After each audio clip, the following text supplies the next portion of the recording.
Mm,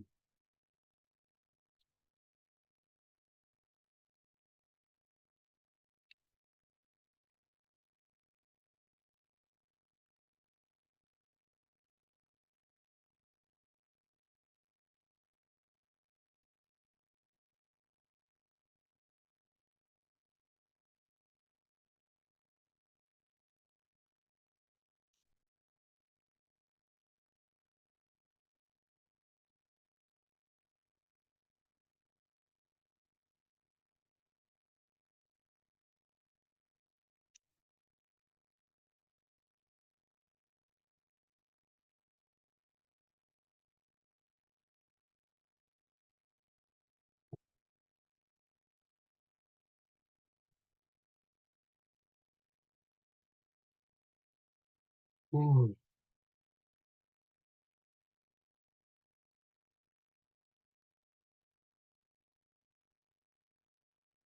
Okay, I guess we're going live in like 9:25 minutes.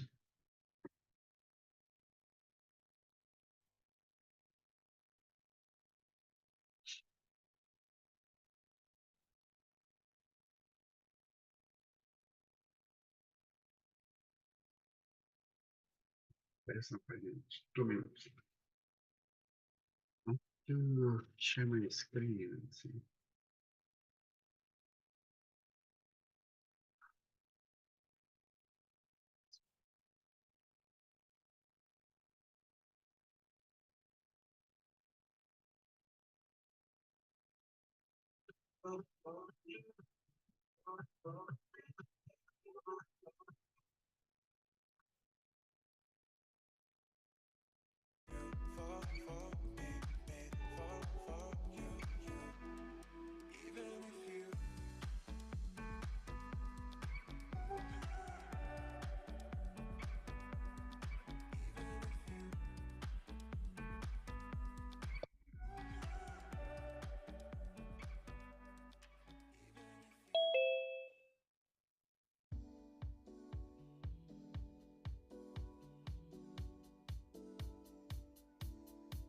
Welcome, welcome.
Welcome, welcome everyone. We are going to start in a couple of minutes.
All right.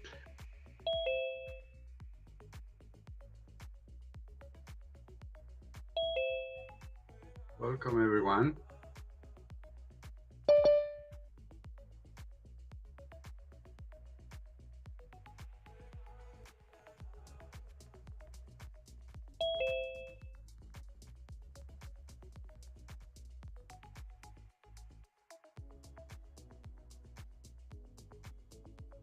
Excellent. Welcome everyone to the celebration of Digital Rights Day. My name is Hector Dominguez, and I'm working at the Bureau of Planning and Sustainability. I'm part of the Smart Cities program within the Community Technology Division. So for today, we have a great morning, actually, with amazing people. This is a celebration for everybody who's working on digital rights championing, and for those who want to learn more about what that means.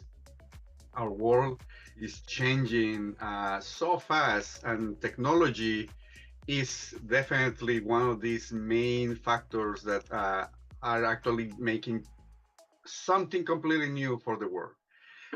We are all connected.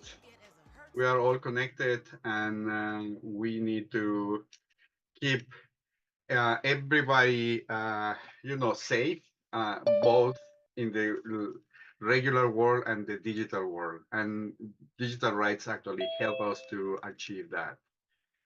I'm going to start. So for our agenda, we're going to start with a quick introduction to what digital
technology to improve that. But in order to use technology in more responsible ways, we have to use that technology openly, meaning that it's transparent, ethically, meaning that we are doing our due diligence to understand all these different impacts to everybody. And in a standardized way, meaning that we can actually, everybody understands what we're talking about. It's accessible, transparent in all the operations, and prioritizes privacy, avoids biases, or at least is aware of biases, and it looks into these high ethical standards in general. So this applies on how it collects, uses, and shares data, and also allowing the public scrutiny and potential contribution to its development, essentially putting the user needs and their rights at the forefront. So our democracy is also evolving, and public participation and digital technologies actually are a great platform to start understanding what are the needs in real time, right? So all these digital platforms that some cities are actually already using allows people to connect with each other, to learn, to have conversations about that, to understand what are the needs, as I said before.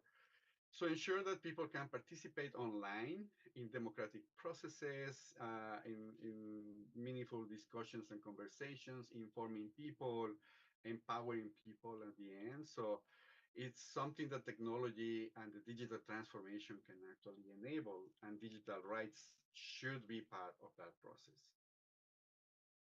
Finally, so what are digital rights? So at the end, digital rights, technology enables technology that serves the public good. And well, now we're going to have some space for questions. And yeah, I wonder if you have, this is recorded and live streamed too, by the way. And if you have any questions, feel free to unmute yourself or put it in the chat, and I will be reading. Hector, yes. Hi. This is Adam. We were actually corresponding over email. It's great to meet you. I just got in from a cold run, so my face is a little red. Apologies. Really, really interesting and topical stuff here. Thank you for walking us through all of that. I'm in the middle of a master's right now in AI and big data, and one of the things we were talking about was surveillance technology and facial recognition technology in particular. I think this is particularly topical with what's going on with what happened in New York and New England with the United Healthcare murder and surveillance technology around that. And I heard that Portland has been on a list of cities that have, I don't know exactly the details, but either banned or really tried to cut back on surveillance and facial recognition technology. Are you able to speak to that a little more pointedly about kind of what differentiates Portland and their approach to that as compared to other cities, and maybe help me get some of the details right? Absolutely. That's a long conversation, but basically, yes, Portland has a ban on the public use of face recognition technologies. And the ban, we passed that ban in 2020, so at the beginning of COVID, basically. And the main issue with that was the bias of face recognition against people with black skin color, and all these different bias in general. So the rationale for that ban was that if a technology was discriminatory by design, particularly, and this is 4 years ago, again, so we should not allow that technology. With saying that, we definitely recognize some potential benefits of using face recognition. I think right now we are still working on that, but they are closer to a stage where we can start using technology in responsible ways. There is still a way to go, because one of the main factors back then was we didn't have like auditing systems for the technology. We didn't have also certification systems. It was too expensive for us to do it. So we decided to wait. Yeah. Gotcha. Interesting. Yeah, and I would love to kind of pick the conversation up more at some point because it's all very Perfect. fascinating to me. But Will do. wanted to leave room for some other questions from other Yeah, folks. So thanks. there is another question here. So I'm wondering if there will be a way to access the slide deck. Okay, yeah. Yes, I think we are going to have a blog post and all the slides and materials shared by through today's conversations will be shared. We are not expecting, I think, more slides because it's mostly talking, but this slide definitely will can be shared. Any other questions that people joining live? Feel free to put it in the chat.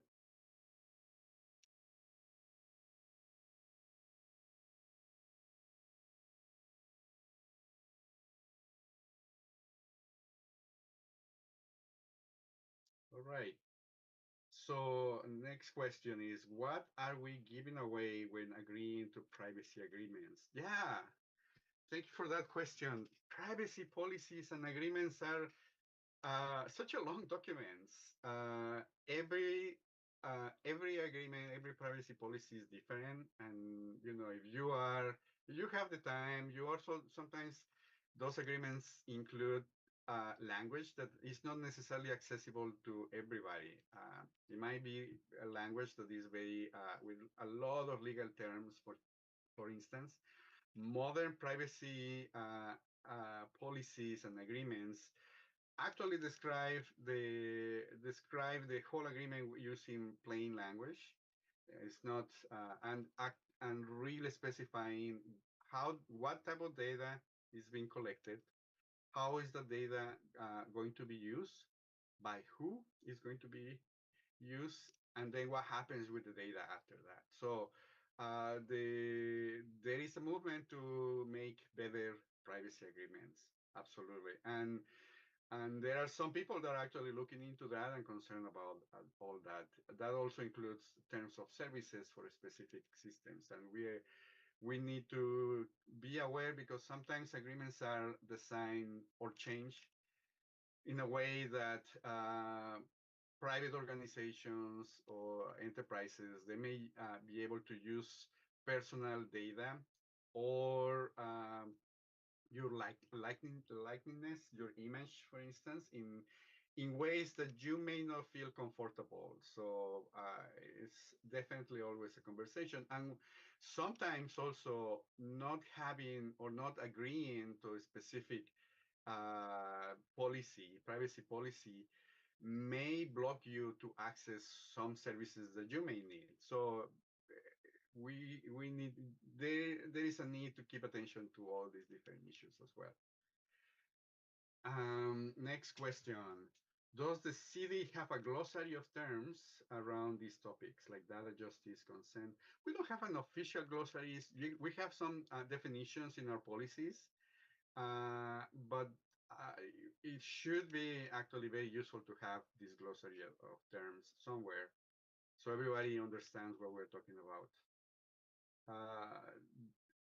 If you are interested in learning about these terms, our surveillance technologies policy that passed last February includes some our privacy principles and information protection principles, privacy and information protection principles from 2019 also includes some terms that we use constantly. Our open data policy from 2017 also.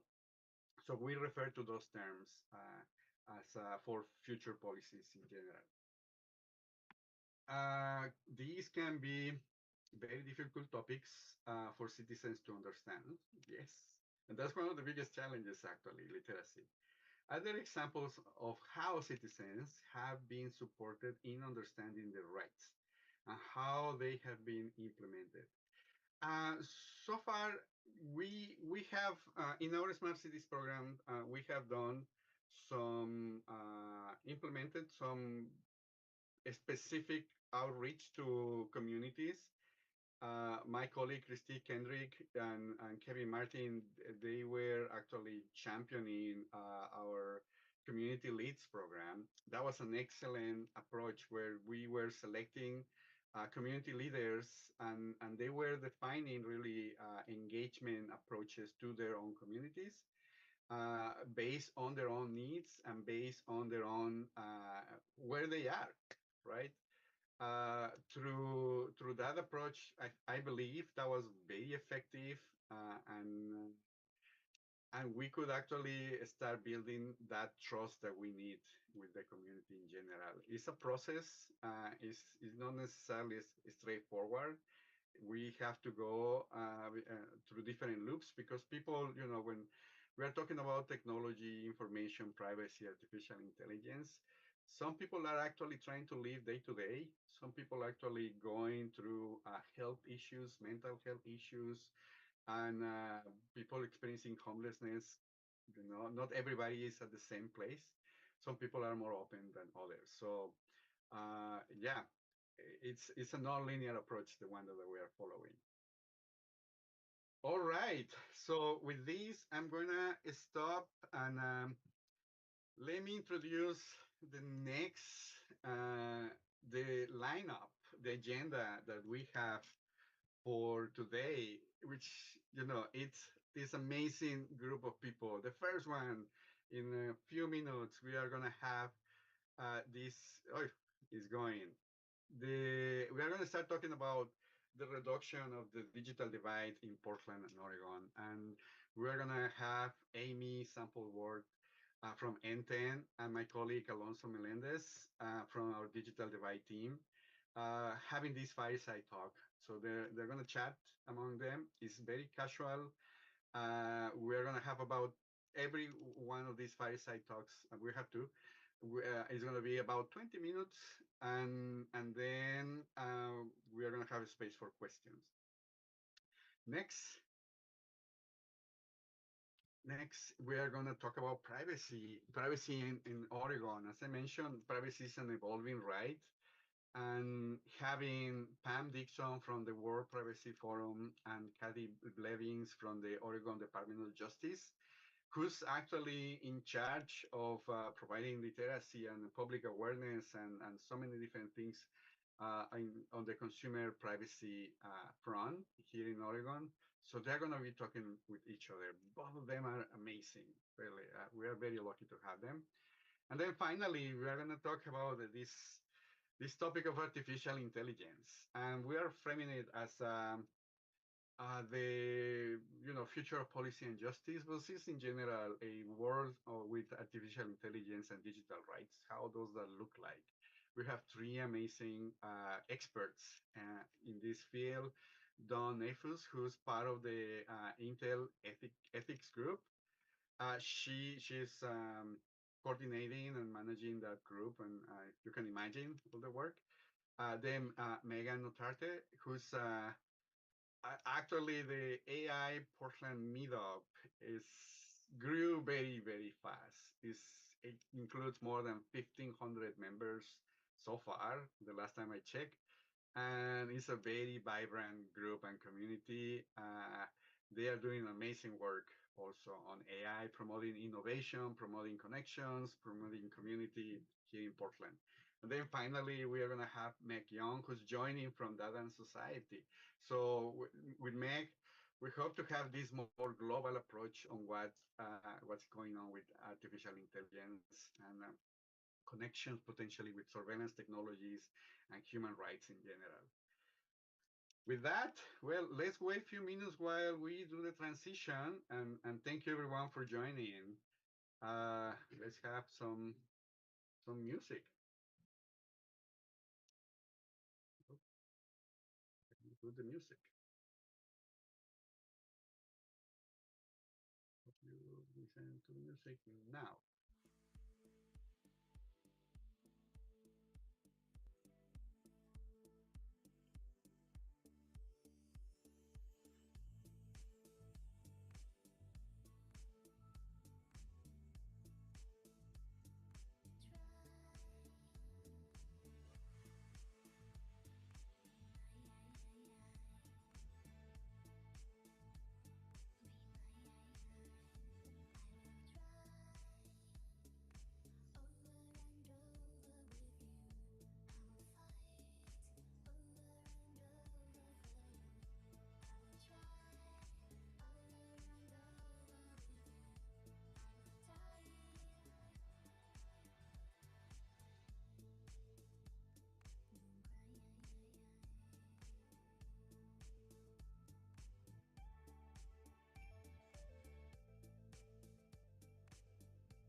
All right.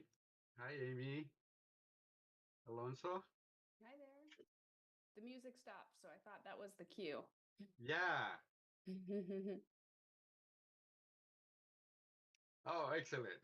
Hi, Alonso and Amy. Welcome. And thank you so much for joining this event and celebration.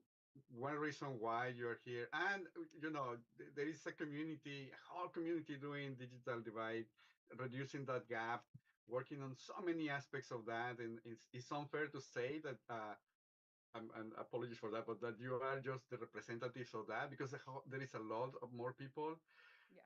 But I have to say that the work that you have been doing, both of you, it's actually very inspiring to me personally, and I'm very glad that you are here, and I really appreciate your time. You are champions, both of you. You are champions of digital divide and of the people.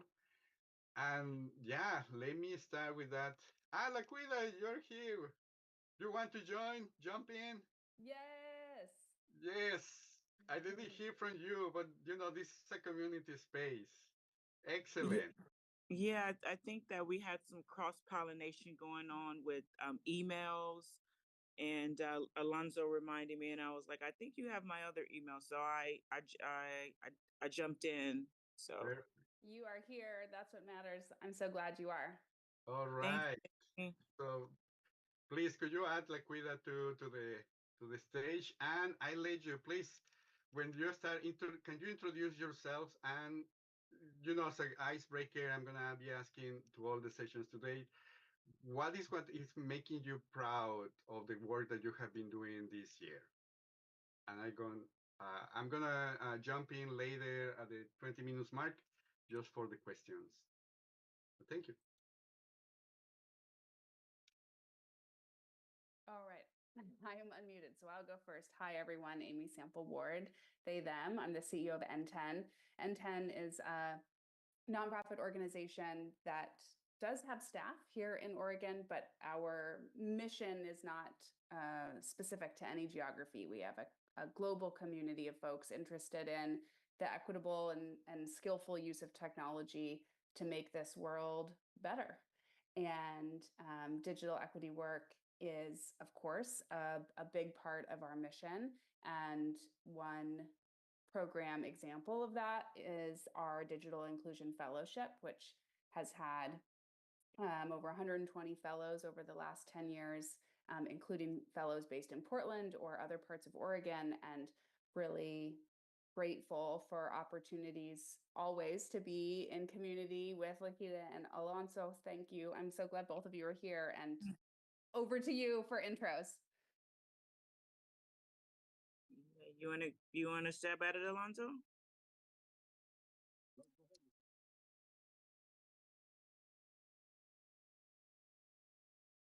Okay. Yes, I am Laquita Lanford. I'm sorry about that. I am the founder and executive director of Afro Village PDX. I am tuning in from our office space. Sorry for the miscommunication, but yeah, Hector, thank you so much for the invitation. There is a lot happening in this moment, just around several different projects that we've been working on around digital equity, and that framework that has been very much near and dear to me since 2016, 17, when the city of Portland pulled many community leaders and folks together to look into the future around that work around that time. And then, as COVID happened, it was very clear that that we were heading in the right direction. So happy to be a part of conversation today and share any of my experiences, happy thoughts, and why I continue to do this work, do it for the people all the time. So thank you so much. And I'll pass it to my colleague, Alonzo, who has been very much helpful in the process that we're working on with this Wi-Fi 6 project. Thank you. Alonso Melendez, he, him pronouns. I'm the Digital Equity We Coordinator. can't hear you, Alonso. Oh no. Oh no. It's very faint, so it is working. It's just not very audible. Hello, is that a little Yes. better? Yes, All right. perfect. So hi everyone, and thank you, Laquita, and thank you, Amy. Thank you, Hector, for the invite and for being able to be here with y'all.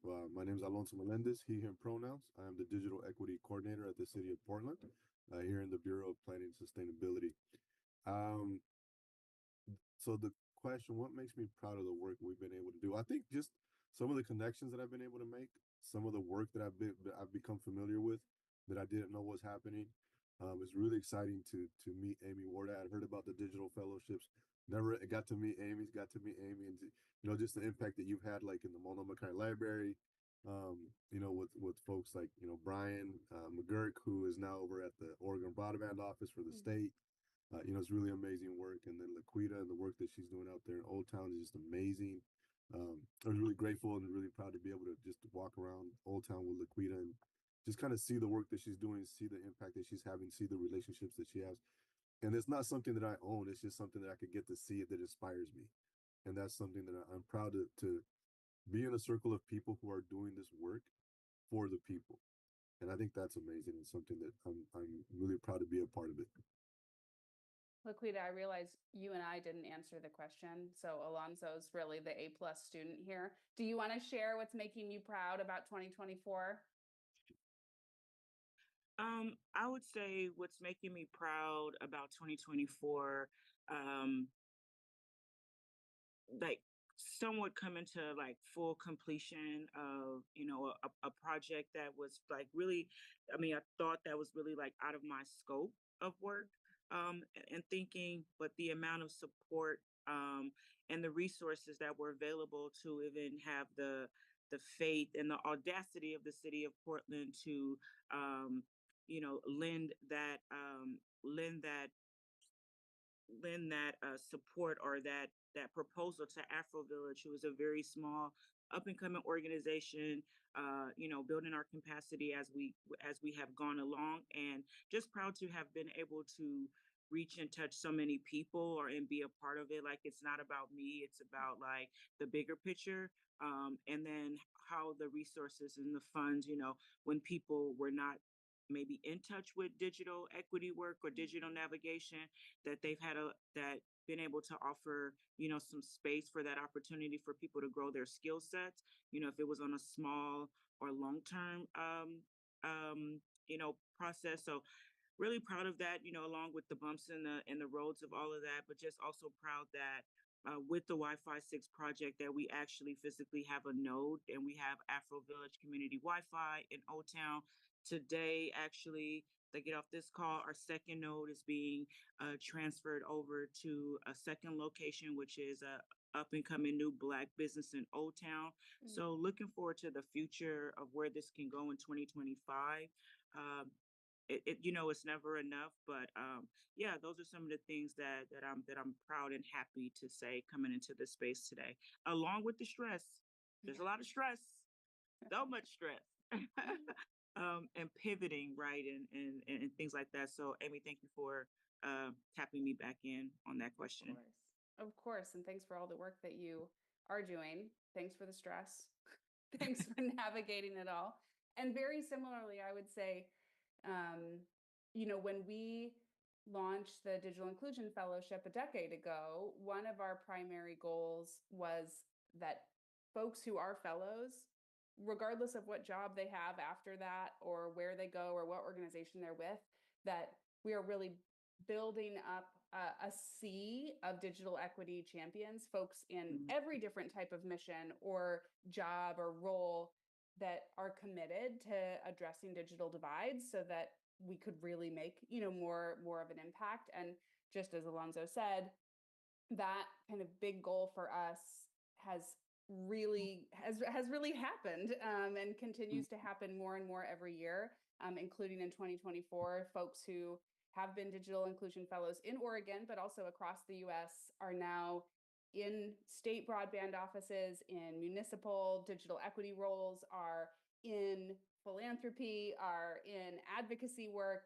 And it's just so cool to see that network stay connected, and also really build power across all of these new opportunities for partnership, and to see that it takes everybody in all of these different venues staying committed to digital equity for us to make more sustainable change. But Laquita, I'd love to ask you a question, and because you have so much experience, and one thing that comes up a lot for us when we're talking about digital equity, which is more of like where we're going, right, versus digital divides, which is kind of the harm communities experience now, is folks are really often who are not in this work limited in what they think that work is, and digital equity work is like, oh my God, it is everything, right? I'd love to hear kind of from the place that you do this work from, how you talk about digital equity and what that means for communities that you're working with. Yeah, I think that when I particularly first came across the term, when it was a hot topic around equity, but also Yeah. put in that digital and digital divide. That was around 2015. I had moved back to Portland in 2014. Mm. So somewhere between 15 and 16, actually happened to be in New Columbia, which was the old villa. And there was a survey. I was at a community, the Charles Jordan Community Center, and there was a survey or said something about digital divide, and I had not ever heard that before, and so I was really just interested in that conversation, which it began to be a service, like a focus group, because that was a consultant who was hired by the city of Portland at that time, was gathering information. So I would say from there, that opened it up to me. And then a colleague of mine, Michael Tate, who was the executive director over at Community Cycling Center, knew that I was interested in that I was starting to like kind of orient myself with that. And he offered his place at the city at this focus group for 3 months. And so that is what, really grounded me within that. Again, there's multiple things that were going on at that time, a housing crisis, you know, um, other leadership development programs for communities of color, a lot of centering around BIPOC and Indigenous folks, just kind of bringing us into this day and age. Um, and so again, part of it, like, look at us now through a pandemic, we're on a Zoom call. So if you don't have access now, where I'm at with that is like, if you don't have access, then you're not connected. And so it's important for people to be connected to the resources that they need. And it could be a simple thing for someone who I bumped into that had a phone but didn't have the Wi-Fi, which is what really prompted me with this whole Wi-Fi experience. Is that they were giving out these free phones. We called them Obama phones at one time, and then now we had these other phones. And after the data runs out, then or a person can't connect to a coffee shop or a place where there is like access, then they lose that. And so you have a lot of people who are unhoused. It particularly started to grow in my visual because I do live downtown and I have been around in the surrounding areas of Old Town and just, in the core of the city, seeing people struggling to get those resources when the libraries and everything closed down during the pandemic, and then we had to stay 6 feet away from each other. But then so the response of the city of Portland was able to distribute devices, but people also didn't know how to use the devices. There was a little bit of that as well. So it's like we all were prompting into having a phone or some type of device. And so, what I encourage people to do is maximize the most out of the device that they have. Mm-hmm. Awesome. Well, and so how do you all talk about this with folks who maybe are new to what it all means? Yeah, that's a good question. And I mean, it's going to be something different for different folks, right? Because how we connect or, what apps we use or, how we're practicing being online is going to be different for a lot of folks. But I think ultimately it's what Laquita said. If you're not connected, if you don't have access, you're not connected. And being not connected really means missing out on opportunities, missing out on education, missing out on jobs. Like I think it's 98% of jobs are posted online now. So if you're looking for work and you don't have access to high speed internet, if you don't have access to a good device, if you don't have access to the digital skills training, you're not going to be competitive in that job market. And I think that's a real downfall for us, for our society, for our country. I think that for our communities to be able to compete in a healthy way, because there's like bad competition and then there's good competition, right? I think, and that good competition really is like collaboration. You know, Mhm. how do we get together? How do we work together? How do we build each other up? How do we build these communities up? How do we build up digital skills? And how do we build up access to high speed internet and to devices? And I think that's you know, when we talk about it, we're definitely talking about that. We're also talking about funding. We can't get nowhere without the funding piece, right? I can't, you know, move my car without gas in it, so it's expensive, but it's necessary. And I think that those are some of the things that we talk about. You know, the advocacy piece for it, getting funding, getting support for these programs, looking for ways to connect. You know, the work that you do, the work that Liquida's doing, you know, like with the Wi-Fi 6 project out there in Old Town, like providing that connection for folks, I think is so fundamental. So I Mhm. think, you know, when we talk about it, we're talking about just fundamental needs. It's a necessity nowadays. It's not something we could really be without. Yeah. Just to build on what both of you have shared, I think on our side, we're often talking to um, organizations who are trusted by communities experiencing digital divides, but their mission is not to provide devices or to provide Wi-Fi or even to do the digital literacy training, right? But in our kind of theory of change of how we're going to make change here, we need those organizations again who have really important missions that have nothing to do with the digital divide to be the trusted kind of partner to communities to help them get what they need, whether that's access or devices or training, et cetera. And I think that's also a place where we've seen so much like joy and celebration is, having a fellow inside Hacienda or Rosewood or Central Cultural or a WIC office in Southern Oregon, like places where community is already experiencing a lot of support that they trust and are benefiting from, and like that's the best moment and space to say, hey, can I help you use that device? I love, Laquita, your point of whatever device you have, let's just use that and make sure you can get everything out of it. So that's been fun, but also challenging, where organizations are feeling like, oh, this is really valuable and important, but it isn't our mission. So how do we sustain this work, right? And one strategy we offer, I see there's nonprofit folks tuning in. So just to highlight that is a strategy we see is to not have digital literacy or device or any of these programs be a program by itself, right? Instead, like say you are that WIC office in Southern Oregon, that training or, hey, let's make sure you have a device and hey, we have partners that could get you a hotspot, whatever it might be, is part of the regular intake processes you already have, right? Or it's folded into the parent training night. 15 minutes of that is, hey, let's all get on these computers or on your phones or on your tablets and let's practice this together, right? So it is how you do your work. It's not a separate program you have to try to sustain.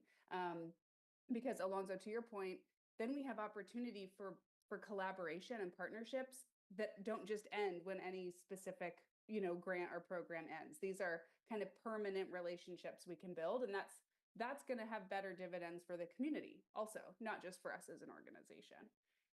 What are you two looking forward to in 2025? I mean, I know the list is long of things we're maybe not looking forward to, but what are the things you are looking forward to?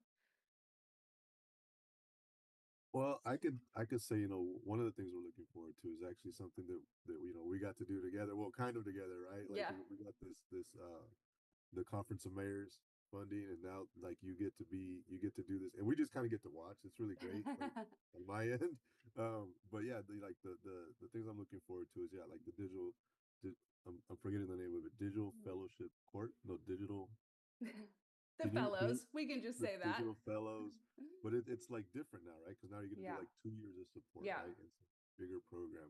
So I'm really looking forward to seeing that. Really looking forward to see the Wi-Fi 6, you know, thing out there. And I mean, this is like, and it's funny because like on my end, we get to do some funding opportunities, and then we get to see what happens. And that's amazing, and that's fun for me. But it's, you know, I think yeah, I don't know. That's the payoff for the work that we get to do here at the city, is to be able to see support people to do the work that they want to do. the visions that they have. And so I guess one of the other things I'm looking forward to in 2025 is just continuing that conversation with community, learning from folks what the vision is that they have, what ideas they have, how we could grow our programs, what are the needs and gaps that we haven't seen, that we haven't talked about. So learning more. So that's definitely what I'm looking forward to.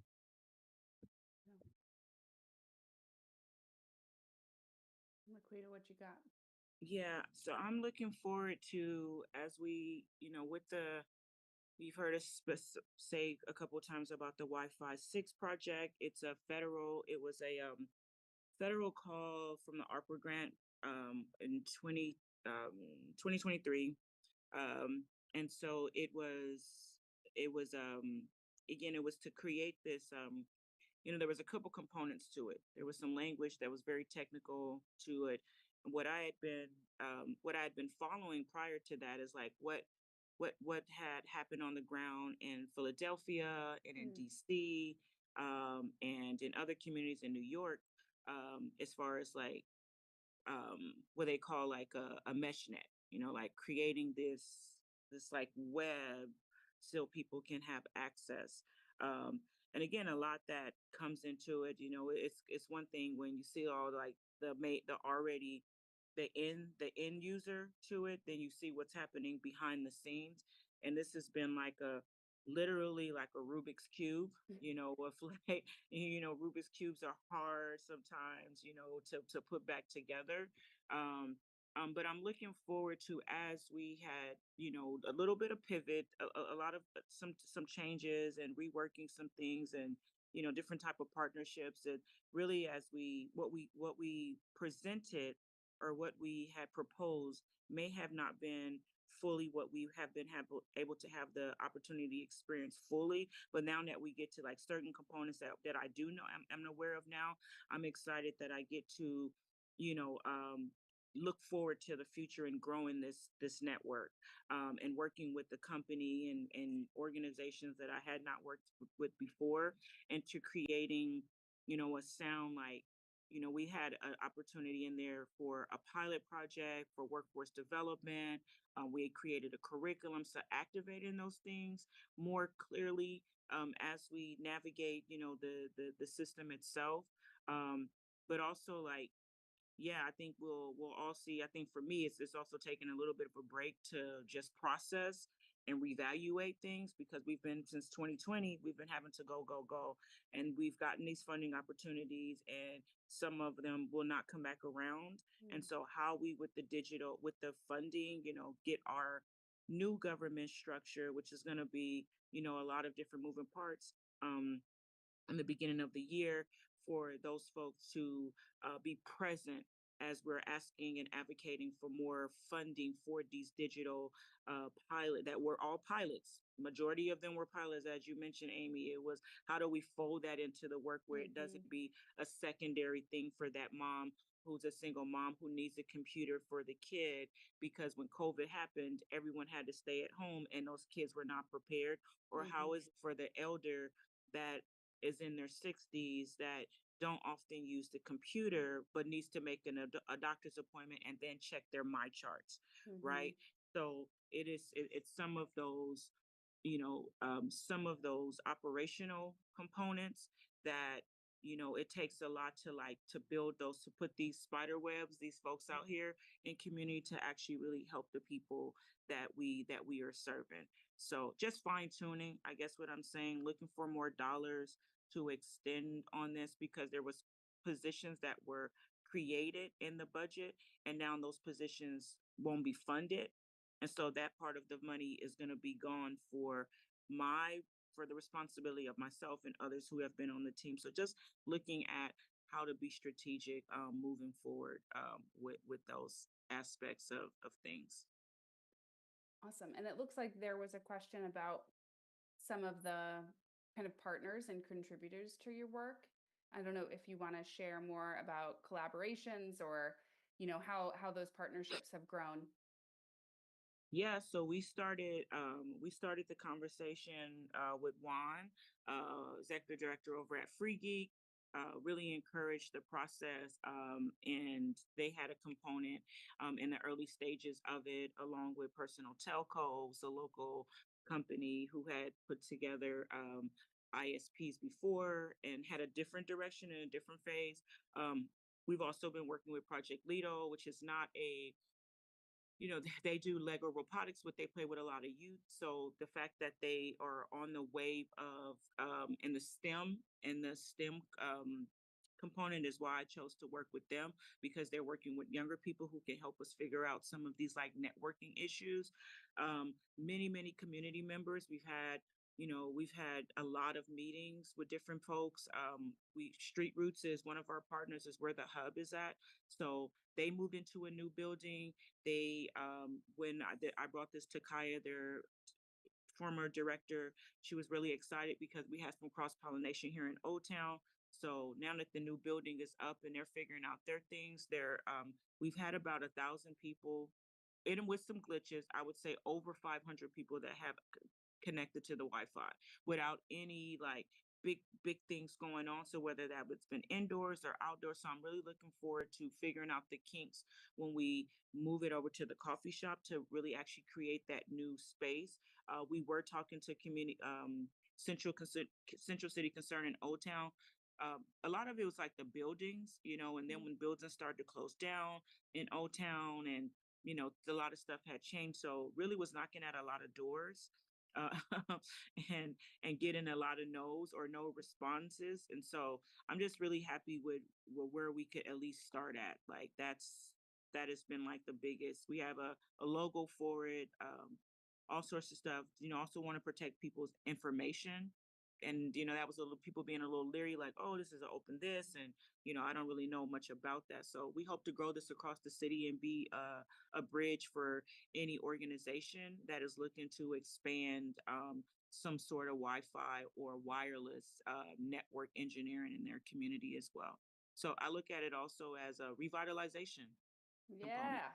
Yeah. Y'all call Laquita. Let's go. No, We don't got a call whole city to cover here.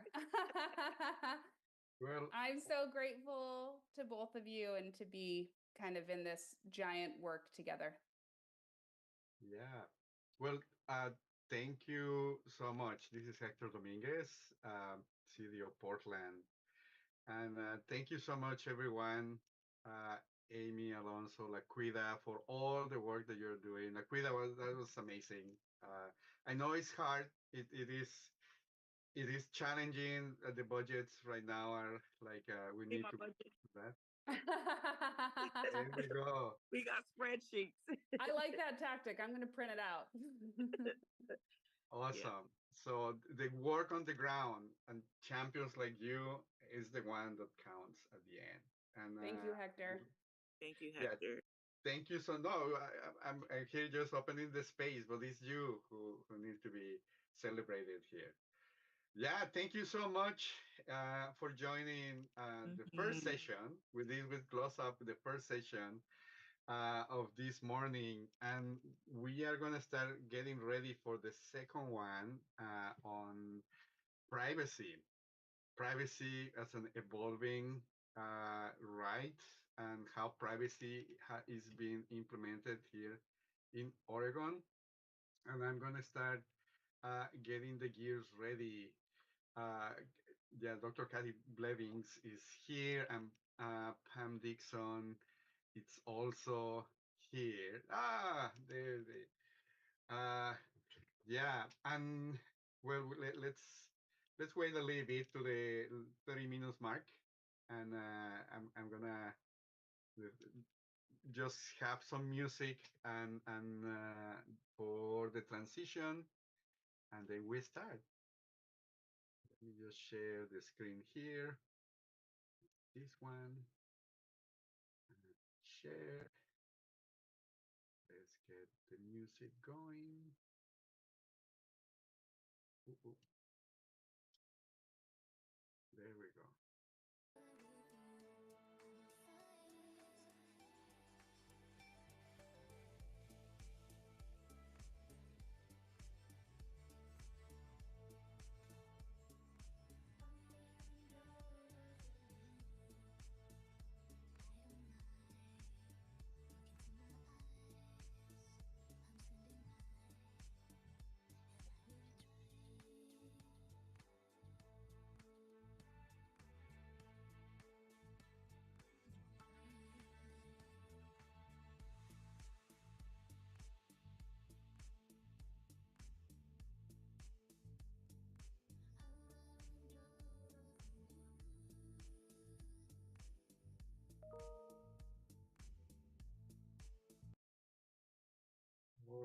right. Well, welcome back.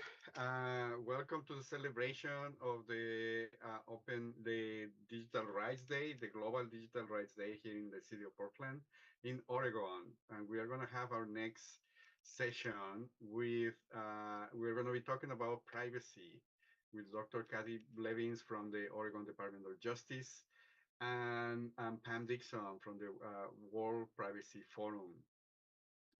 And yeah, so let me please, this is a casual conversation. The topic is privacy. It's an evolving right, but also privacy within the framework of digital rights. What does it mean for Oregonians in general? What does it mean for you? And let me start with please introduce yourself, but also an icebreaker question. What is making you be proud for the work that you have been doing this year? With that, I let you talk to each other. Please enjoy the conversation. Pam, would you like to go first? No, please go ahead. Sure. Hi, everyone. Thank you for being here today. In terms of our icebreaker question, so I'm really proud. I actually made a career change in this last year. So I went from being an associate professor at the University of Idaho, teaching law, to getting to work at the Oregon DOJ and help enforce the laws that I used to teach. And so I'm really proud of the fact that Oregon has their new comprehensive consumer privacy law, the Oregon Consumer Privacy Act, and that a big part of my job is both helping to educate the public, but also helping with enforcement. And so getting to actually enforce the privacy rights of Oregonians.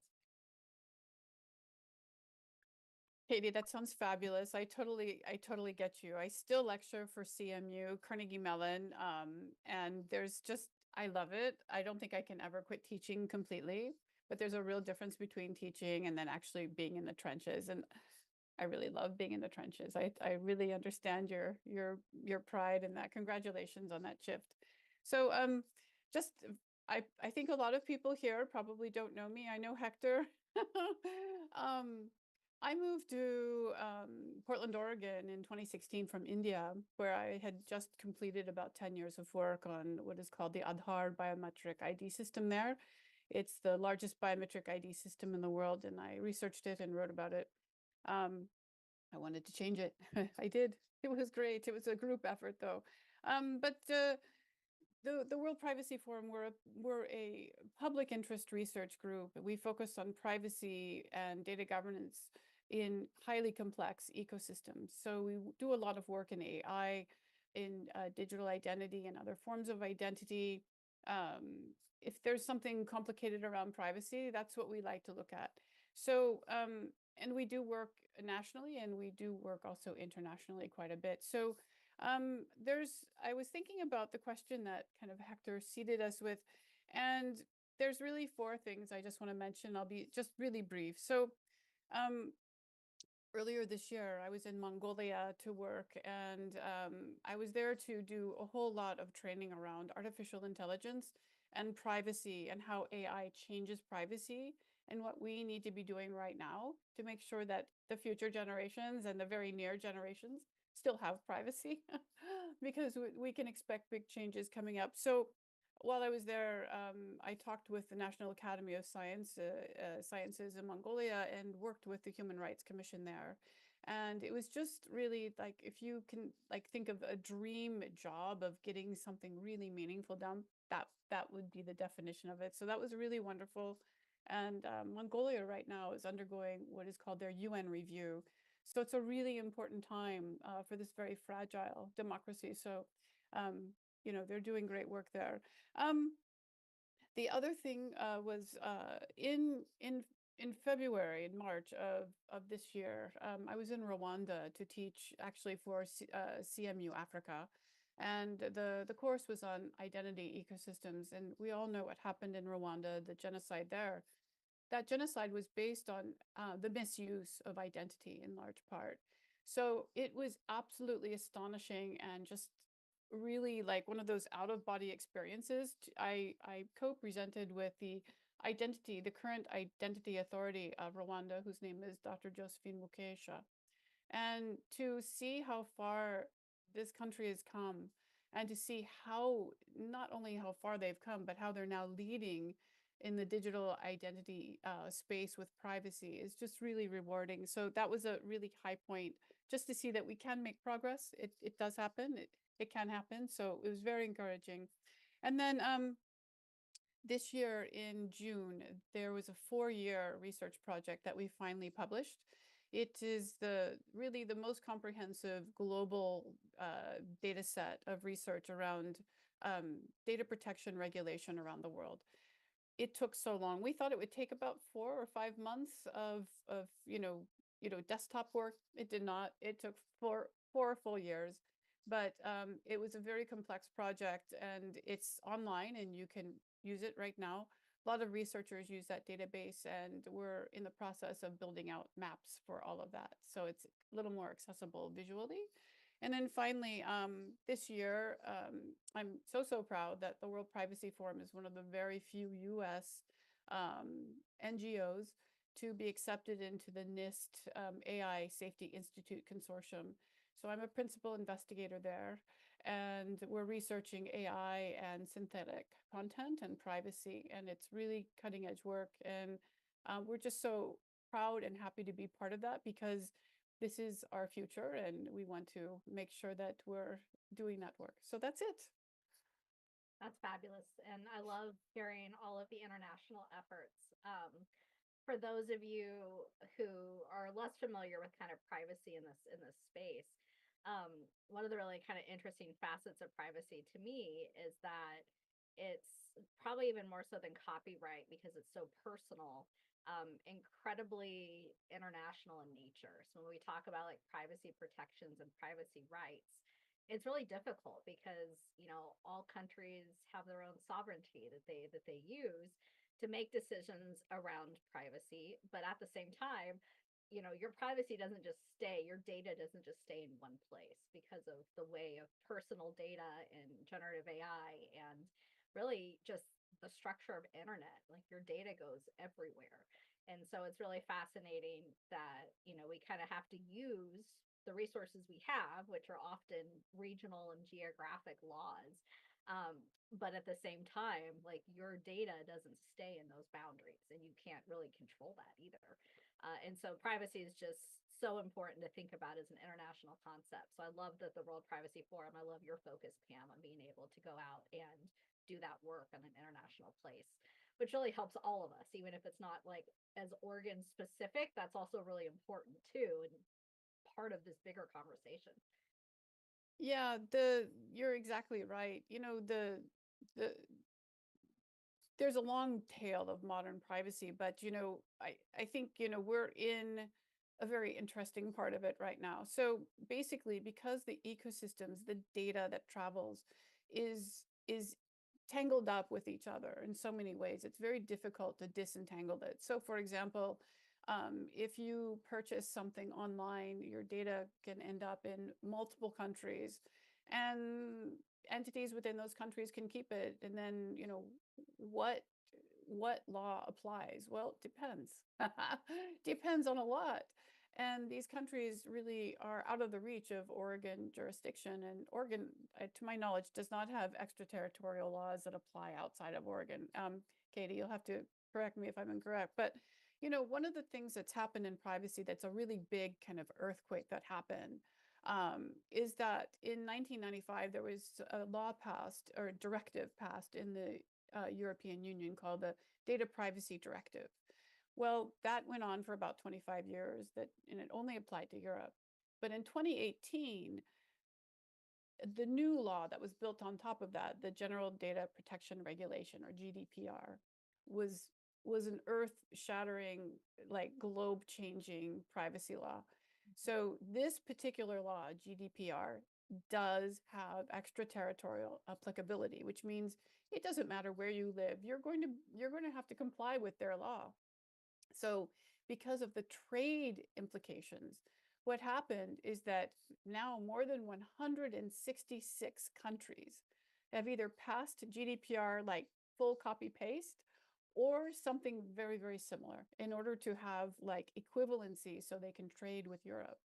And so now what Katie's talking about is that we're all in a very meaningful respect complying with GDPR to a lesser or greater extent.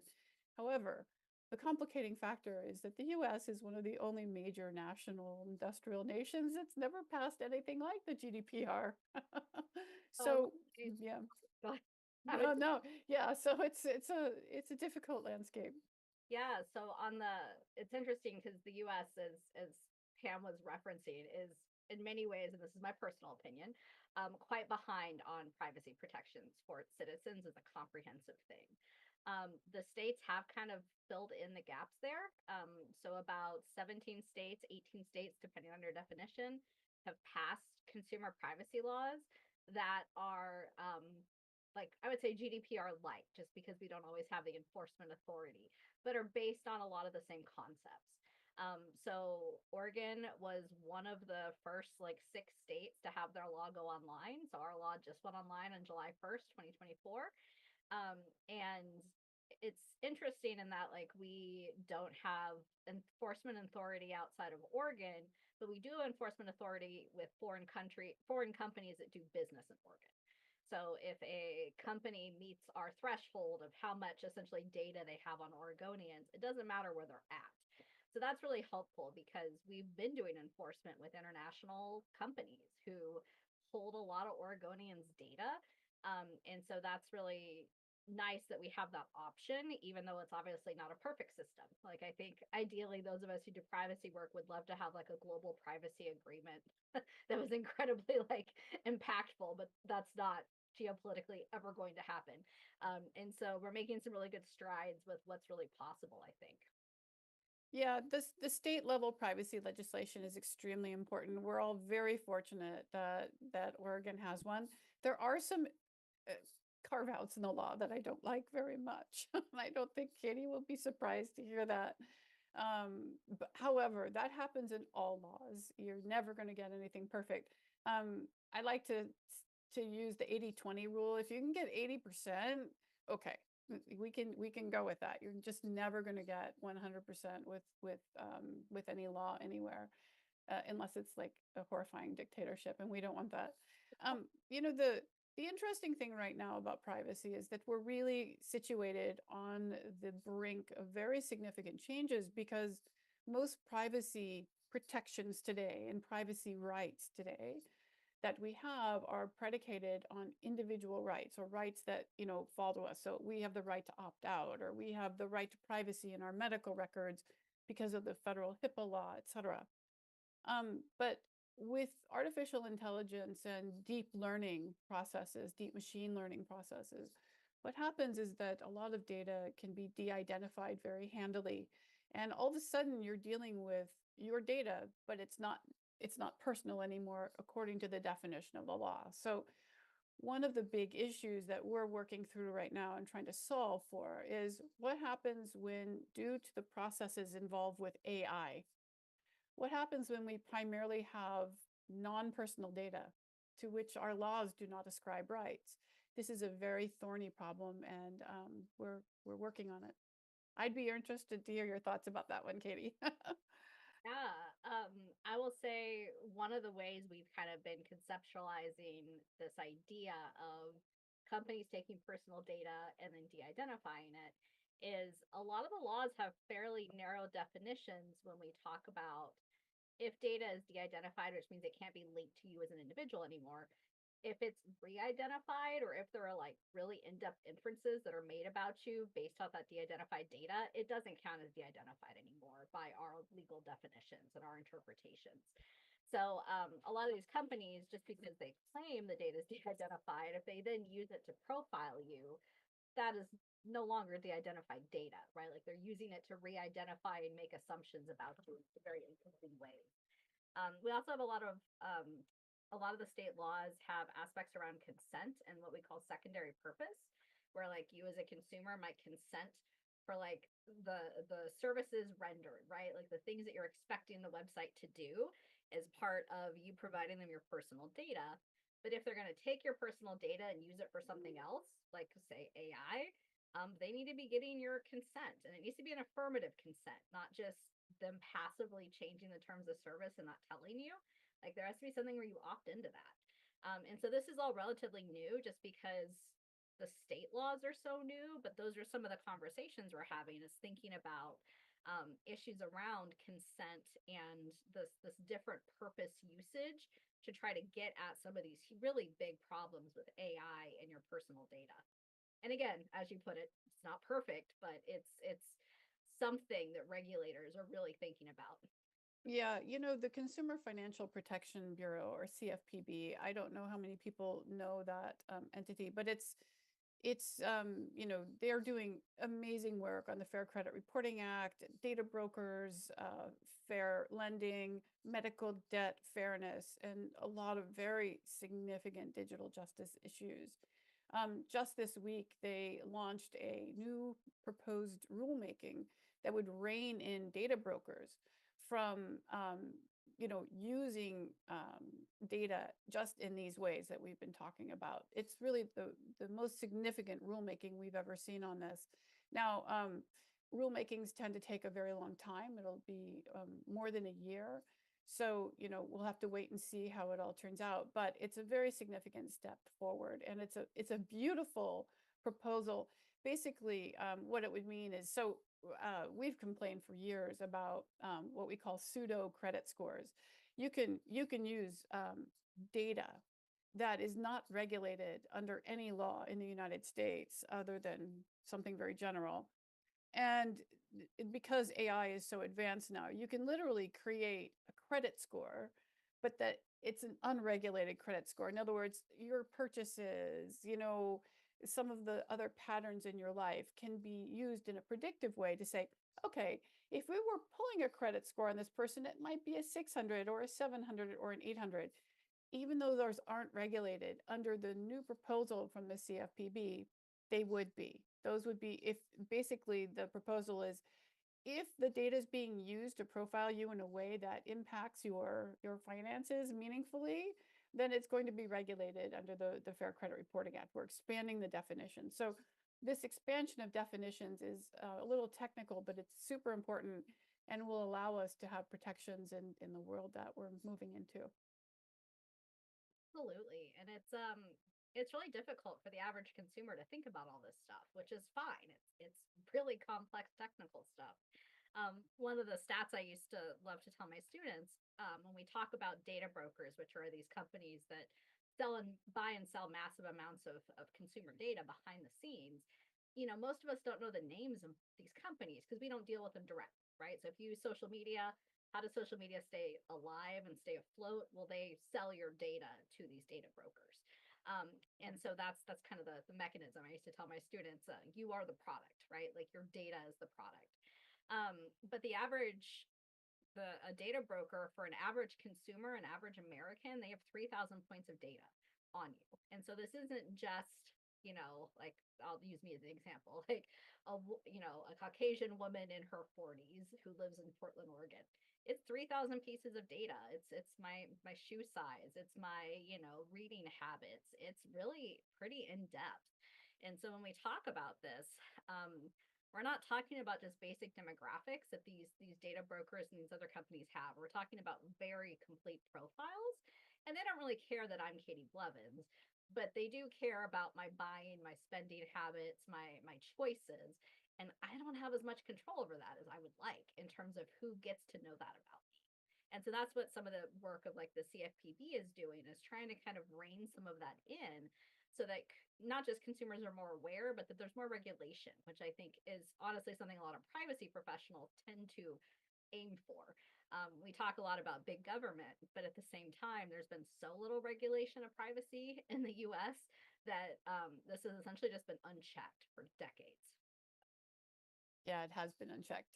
One of the problems that we have, and one of the challenges that needs to be solved, is the issue of consent and opt-in, opt-out. I had a real eye-opener about 10 years ago. I was giving a presentation to the National Network to End Domestic Violence, and I like to do trainings for them, and especially around health data, to talk with them about, okay, here's where your health data goes, here's where it comes from, here's what you can and can't control. here's what you need to be careful of if you're coming in, and you're a survivor of a very, very difficult domestic violence situation or stalking, etc.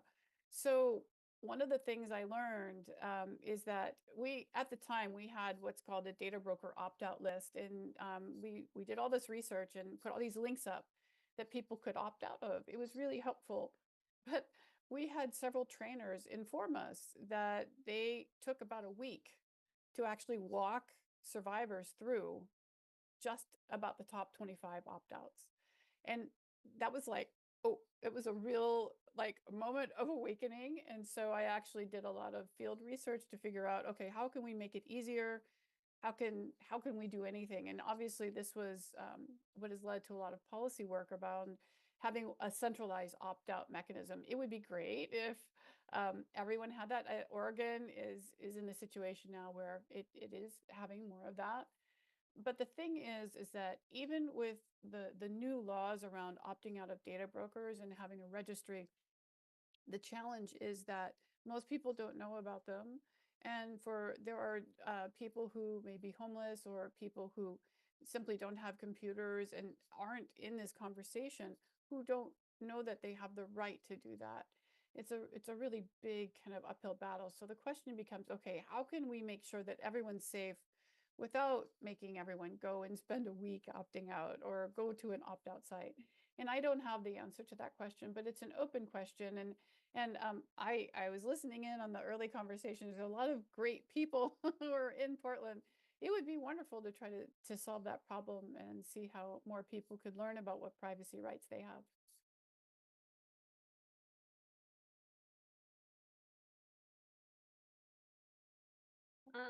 Hector, are we at Q&A? What do you think? Yeah. Okay. We are having some comments and questions coming up. The first comment and request it's that if you can share some of the resources that you have mentioned in the chat, so people can also access those. I share the landing pages for the World of Privacy Forum and for the Oregon Department of Justice. But if you have additional resources, please do share. And we have a question here. So what comes to mind for each of you as what comes to mind for each of you as some of the most important actions to take for maintaining personal digital privacy hygiene? Okay, so on this one, this is a question I've been asked for about 25 years, and my answer has changed over the years. But right now, what I can tell you is that, one of the most profound ways that we're tracked in the United States in particular is through our financial transactions.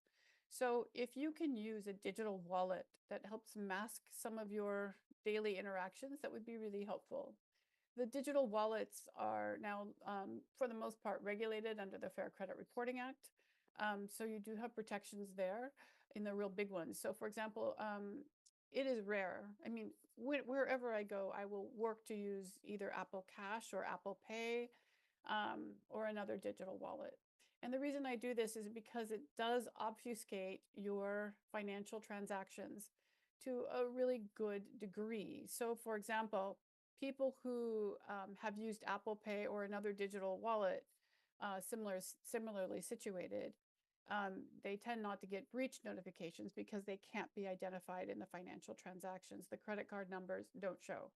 And of course, this gets even better with Apple Pay Cash. So this is probably the most significant thing that you can do, because your financial transactions will just follow you around and will be used for predictive marketing, among other things. So that would be my number one tip. Mine would be to not link all of your accounts together. So when you go to sign up for a website and it goes, do you want to use your Gmail to log in? Don't link your accounts. Don't use your Facebook to log into things, because all that's doing is feeding the system. Most of us are very realistic, like we're going to be online, we're in an interconnected world, but try not to link all of your data to one or two major sites, particularly sites like Facebook, which are going to be selling your data.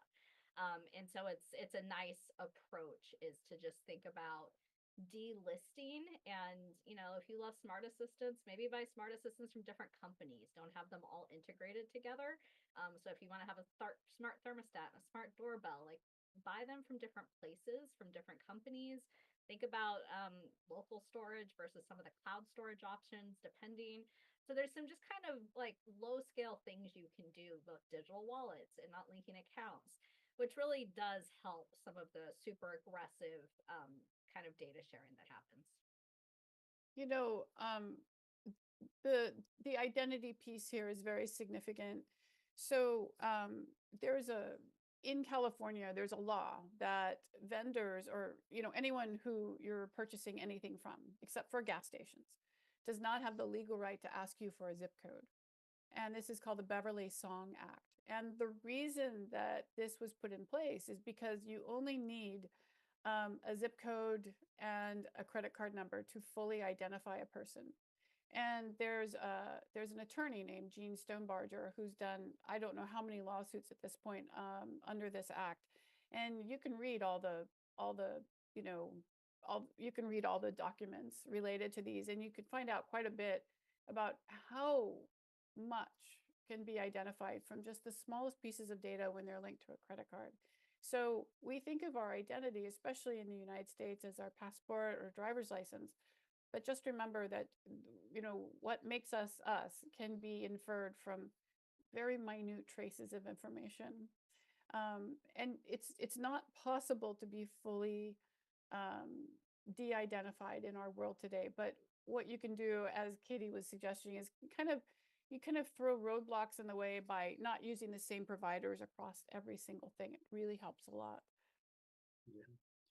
All right. So we are about time for our next conversation, but let me thank both of you, Pam, Katie, for joining this morning and sharing a little bit of your expertise.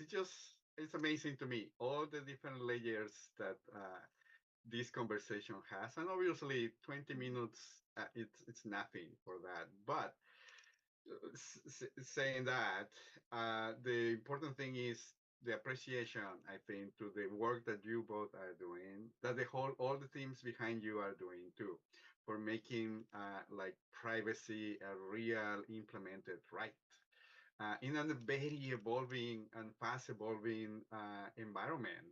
So there is so much to make like the connections there, and thank you for the work. Thank you, Hector. It was really nice to see you again, and congratulations, Katie, on your transfer. And thank you. This was really fun. Thank you. And thank you, Pam. It was wonderful to hear about all of the great work you're doing. I look forward to seeing more research from World Privacy Forum. It's always a highlight to see new reports and new work that you all have been doing. Thanks. All right.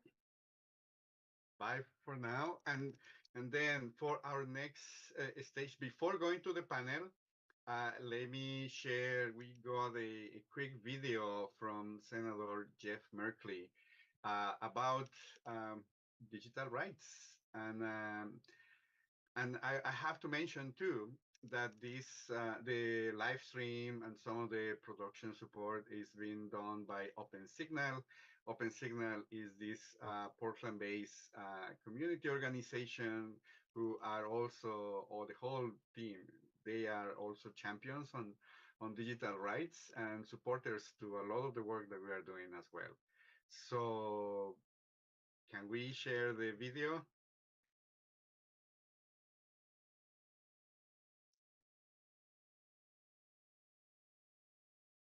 Let's see if we can share the video.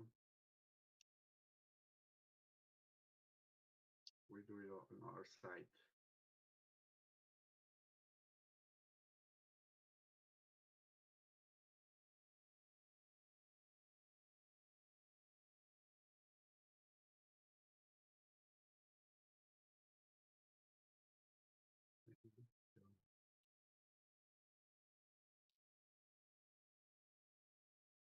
If not, Greetings, Senator Jeff Merkley. Let me just share it on my screen very quickly. Let's go. Screen media player. Thank you.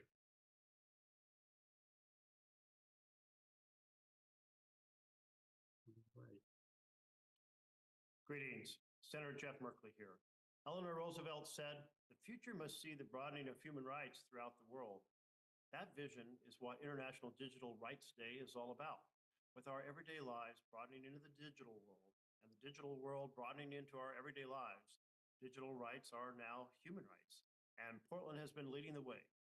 In 2020, the Portland City Council approved an ordinance banning the use of facial recognition technology in public spaces. We need those same protections everywhere. And these questions of data and digital privacy will only get more and more complicated with the rise of artificial intelligence.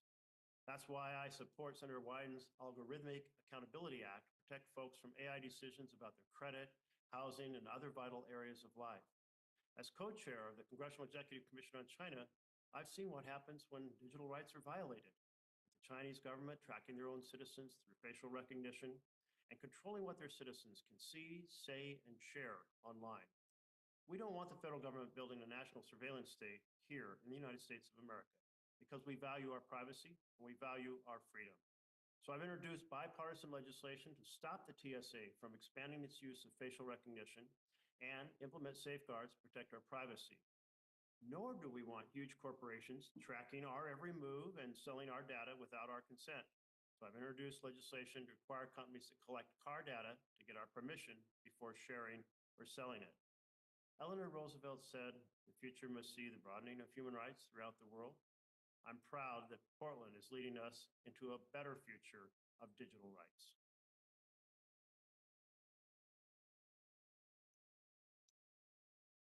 Perfect. Well, thank you, Senator Merkley, for this message to the celebration of Digital Rights Day.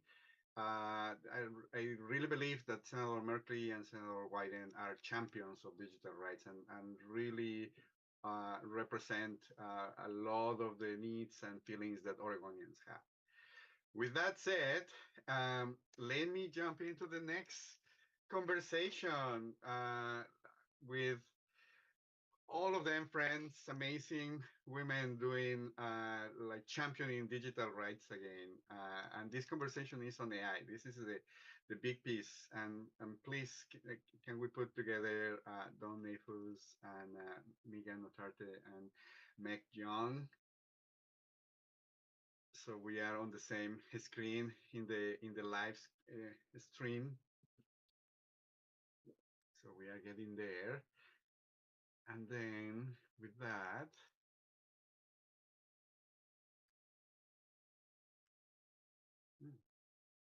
we're waiting for the live stream, I think, to get set so we can start the conversation. So we are, so I'm gonna let, Meg Young. So we need Meg Young, Dawn Neyfus, and Megan Notarte. They are on video, with video on right now.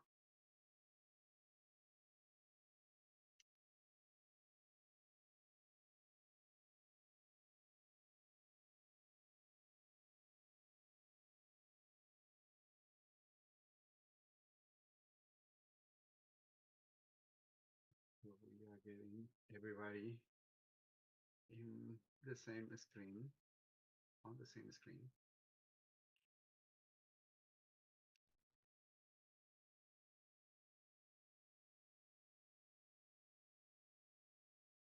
All right. And then this, we are on the same screen now. Yay. Yes, thank you so much, all of you, for joining. And please, this is a conversation. I was thinking that I could moderate, but I kind of like the fact that everybody's having conversation with each other. And I'll be happy for you to have the same dynamics, ask questions to each other. So the idea is to have this conversation about 30 minutes, something like that, happen 40 minutes max, and then jump into questions that we may have. And please introduce yourself. And when you introduce yourself, we have an icebreaker question. Can you share what is making you to be proud of the work that you have done this year? And with that, please. Cool. I'm happy to go first. Hopefully everyone can hear me. Hi, Dawn and Meg. Nice to meet you in person. I'm Megan Otarte. I'm a partner at Cloud4, a web design and development agency here in Portland, and I'm also the co-founder of AI Portland. We're a community organization that facilitates conversation and education around AI. And the icebreaker question, what is making me proud of my work in 2024? I think, we took AI Portland from just an idea about a year ago to a really thriving, vibrant community where people can come together and connect over their curiosity, their optimism, their fear, their worry, all of those things around what's happening specifically with generative AI and how it's impacting our world. So it's been nice to see people come together and connect and build some community here in Portland. So since I'm off mic, I will jump in. So I'm Dawn Nafis. I am a principal engineer and research manager over at Intel. I also have a governance role in Responsible AI. So I'm a member of the Responsible AI Council. For the most part, I will be speaking more as a citizen than as a person who works at Intel. But nevertheless, since the icebreaker was, what are you proud of? I am proud of the fact that although Intel, it's no secret that Intel has had a very tough year.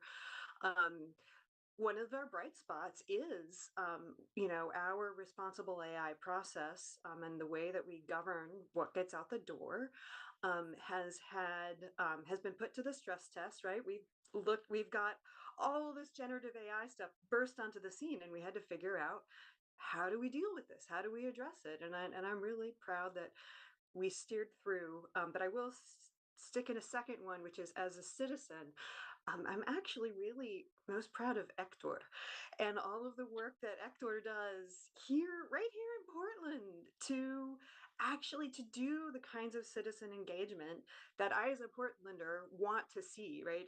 And so I just really wanted to give a shout out to his work and to really being the change that I want to see in the world. So I'll turn it over to Meg.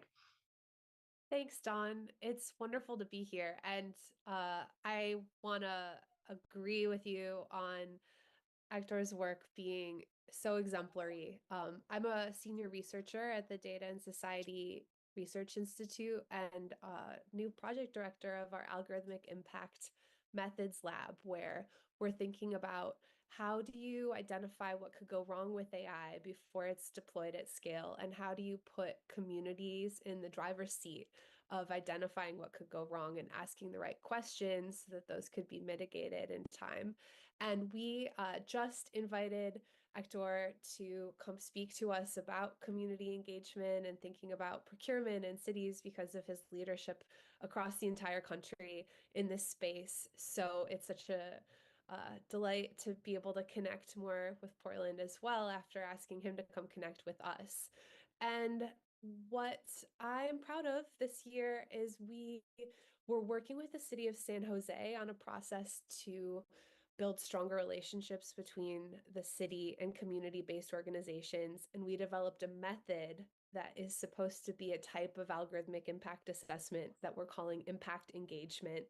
And we've been able to get a toolkit of that method together, and we're sharing it with cities and looking for ways to continue to see that method go forward so that there are more probing questions about AI and digital rights before those technologies are adopted by governments.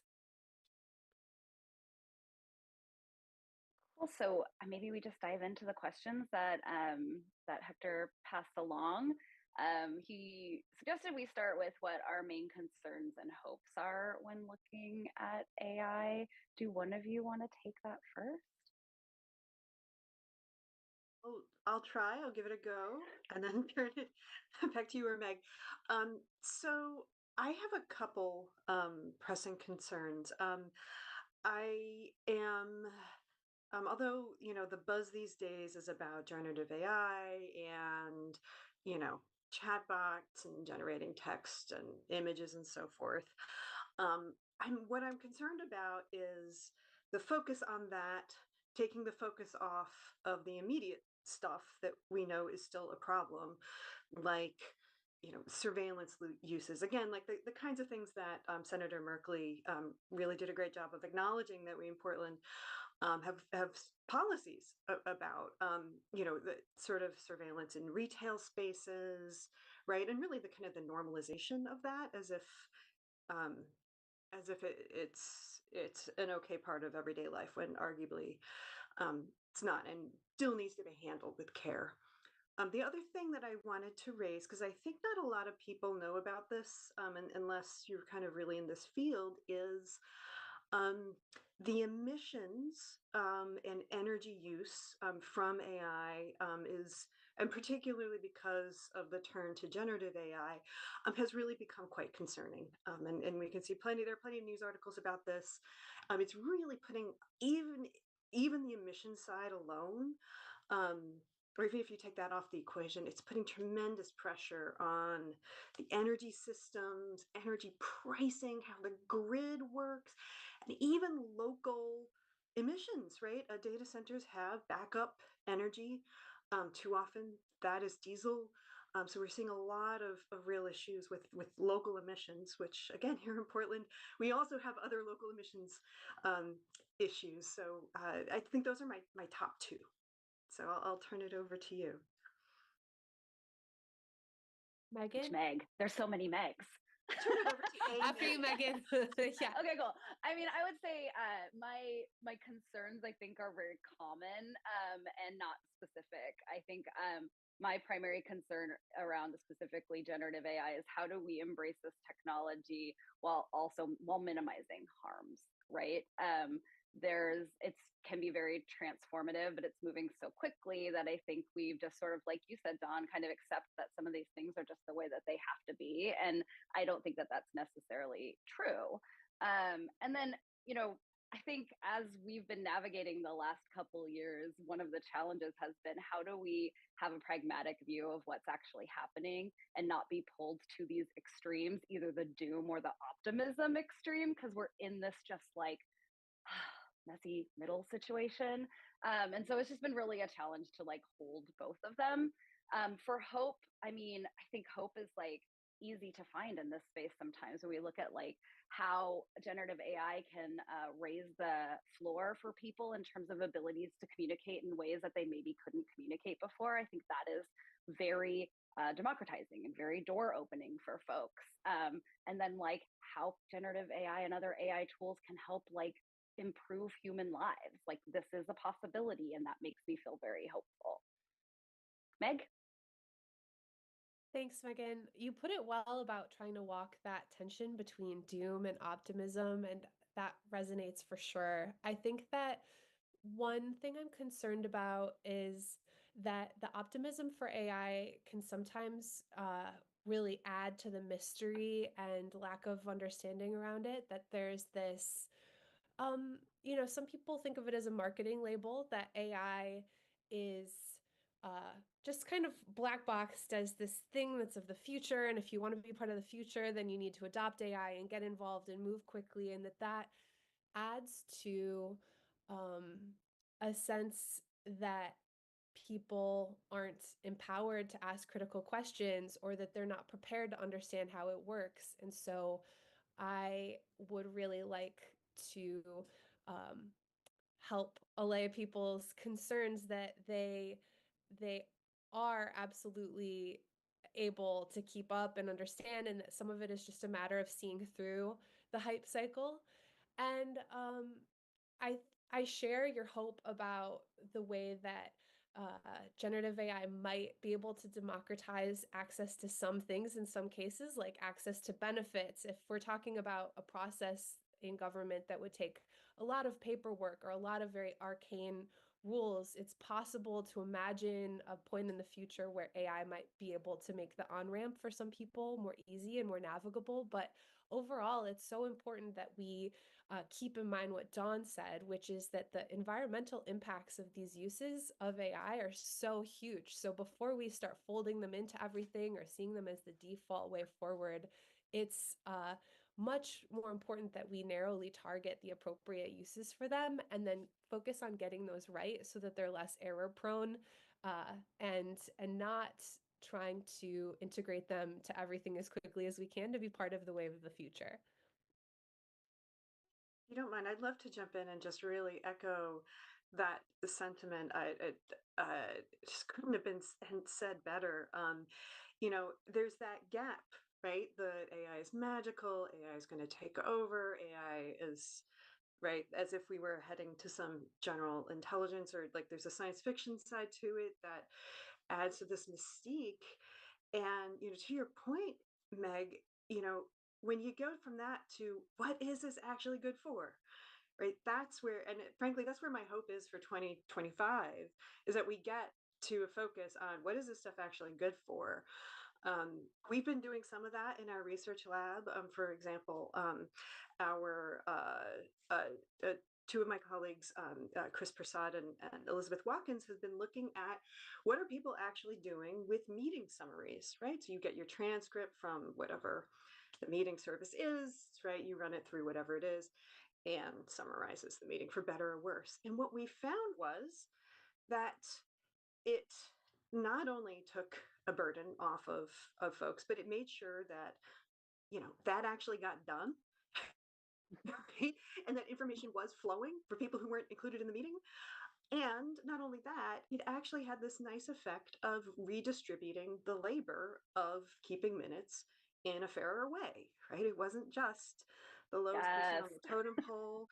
As a person who has to take meeting notes all the time, right? I am here for this future. Well, you can do it. There's yeah. So it's simple stuff like that. And if we can get that stuff right, I do have hope, right? But that means bursting the the hype bubble of it. Yeah, I don't know if people watching this have seen like the hype cycle curve, but I find it to be very interesting because it's like it's predictable, right? And we're probably somewhere in what they call like the trough of disillusionment, which is like I feel that probably on the daily.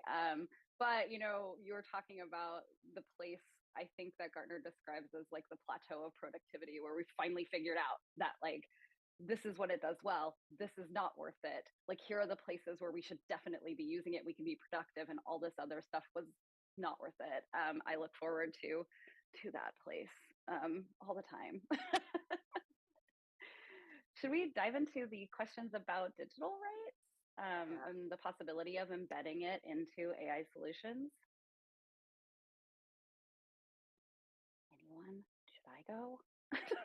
You go. Yeah, why don't you start? Yeah, I mean, so the question was, is it possible to embed digital rights in AI solutions? And I think the answer is like, yes, but it has to be prioritized, I think, as a feature, right? And people who are building and developing these technologies can't just be focused on what it can do or how to make money or how to get it to users as quickly as possible, but like they have to think about rights and privacy as these solutions are being built. And I don't necessarily see that happening across the board. I mean, maybe I'm being generous, as some companies better than others, but I don't know that it's happening. So in that case, right, states and governments should fill the gap. Meg, do you want to, this is probably your area of expertise. Oh, sure. And I want to give a shout out to Intel as well, because we're in a really funny moment where there was a huge, there was a groundswell of concern from the research community about some of the risks of AI, where we know that it can perform more poorly for people who are minoritized. And as a result, we saw many tech companies trying to catch up with the risks and introduce new risk mitigation frameworks and practices and to crystallize these into their product development processes. But unfortunately, we're at a fork in the road where some companies are staying the course, and like Intel, they have responsible AI processes and programs and guidance for their products and services, and other companies are instead getting too wrapped up in the hype cycle that we just talked about, where they're speeding ahead with generative AI and not taking the time to do the diligence that's needed to protect people's digital rights. So, yes, it is definitely possible to embed AI into digital rights, whether it's in government or in products, but it's slower. It takes resources, it takes time, it takes risk mitigated data and teams that are testing their products under a range of conditions. And it's not only a matter of baking rights into the AI itself, but it's also about the organization that is using the AI. So if we're talking about government, you want to be asking questions about what AI is your government using? Does your government have an inventory of the AI that it's using? Uh, are these tools being put to rights protecting purposes? Because you can have a tool that's working perfectly across all groups with just, hypothetically, you can imagine zero errors, but if it's put to a rights prosecuting end that is harming people, that's not justice either. So it's really a process of asking the right questions about the tools that are being used. And I want to put in a plug for a questionnaire that you can use as an everyday person to ask about the AI being used in your workplaces or in your city government. It's called the Algorithmic Equity Toolkit, and it was created at ACLU Washington with us. And especially there's a questionnaire that you can look up, and it's a list of key questions that you can ask about AI that's being used. Dawn? Yeah, I appreciate the props. I think so. I was anticipating speaking more as a citizen, but I'll be very clear. I'll put on my Intel hat for the moment. Um, the company has had a long-standing human rights practice, right? All the way from the days of when conflict minerals became an issue. I was around in those days, and I remember even just internally the real sigh of like relief that we're doing something about that, right? And it was something that everyday employees knew about and raised. So we very much drew our responsible AI practice from that human rights tradition, and really, and literally, our first principle is respect human rights, right? Um, what I've been finding as a kind of an everyday practitioner is that there's an inside-outside relationship, right? So what goes on out in the world, what comes up in the press, all the rest of it, AI developers hear it and they understand it and they ingest certain things and they know how to do certain things even before the formal mechanism like me comes in or other departments. So I think there's a real culture change at stake. And so the more that we can do events like this, the more the general public is aware of what's going on and registers their views on what they do and don't find acceptable, the easier it is for our developers or any developers, right, to do their part, right? There has to be that kind of that communication, right? Which I think both of you specialize in different ways.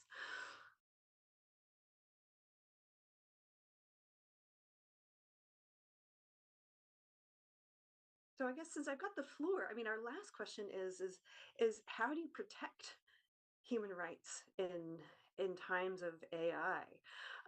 So I've just mentioned, I've been talking about human rights, but Megan Norte, maybe you can have a stab at this.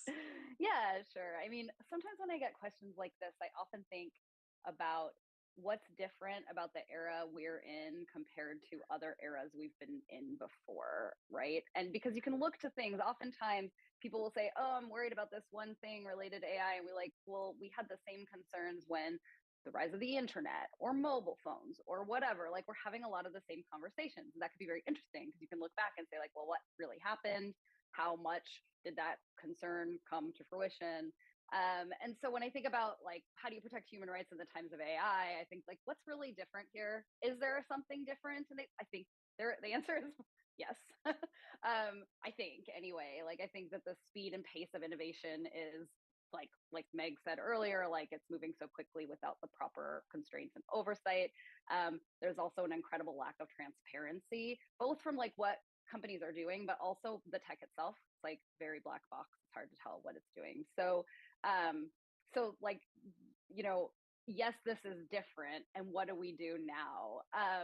And I think we've talked, and the previous session was so good talking about privacy legislation and global privacy legislation and things like that, because I think asking and demanding transparency and accountability from companies to disclose when AI is being used, how it's being used in critical decisions.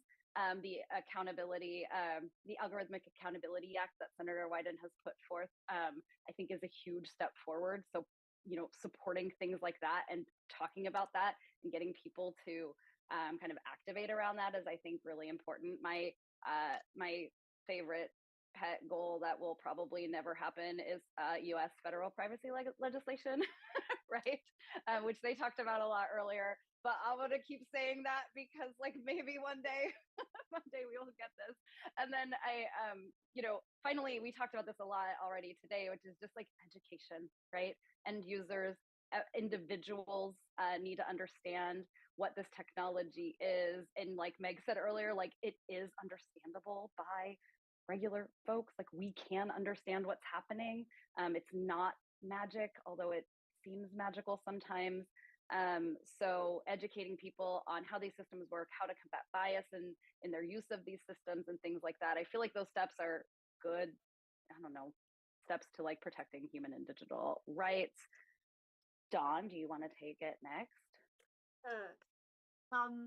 Yeah, I think it's twofold. I mean, one is coming back to something Meg said earlier, which is just taking a step back from the hype, right? So, not granting machines power that they don't actually have, right? So, things like can recognize emotion. Well, no, it can't actually. Can read your personality. Well, no, it's right. So, in a sense, protecting human rights starts with not ceding your rights over in the first place.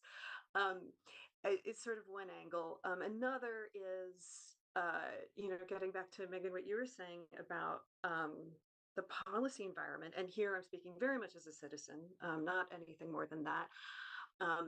But it's easier when there are very clear rules of the road, right? So whatever those rules are, right? When it's clear, a lot of people can then proceed accordingly. But when we do have so much ambiguity and state level and federal level and then international, right, when all of that is still taking shape, it's really hard. It's just harder. So I think whatever the rules are, when there's clarity, is a major step forward.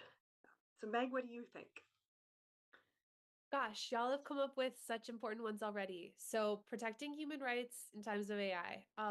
What Megan does in the education space is so important. And I just wanted to add to what she said, that there are no dumb questions. You might feel some expectations on you when you are showing up at work or new AI tools are being used uh, to think that you're supposed to know what a certain term means, but they're only really good questions because we're in a time when people are taking things for granted that aren't necessarily so. To the point that Dawn was making about not granting machines the power that they don't have, it's important that we have more humility about what systems can be used for, and that's that's that starts in part with asking questions, for example, about labor.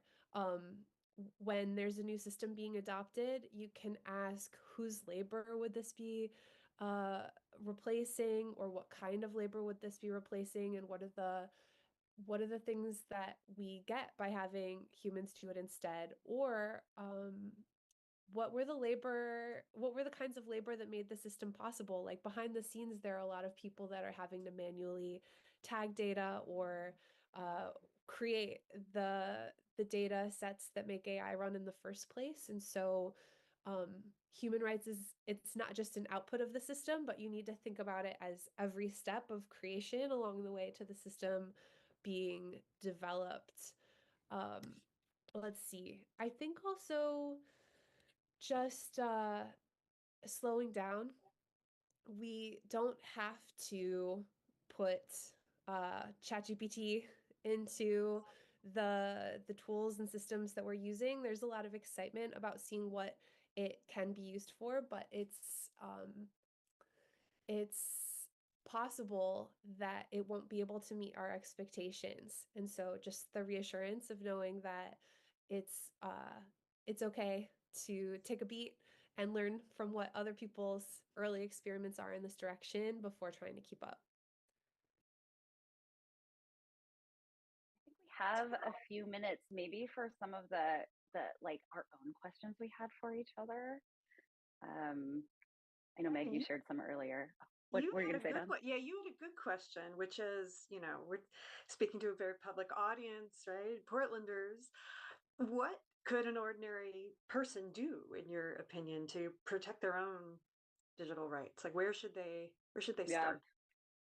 Yeah, I asked that question because I don't know great answers. I mean, I do know some, which is we've talked about, right? Like education, like that's where we've been digging in a lot, is just like, let's get people to understand that like this is happening.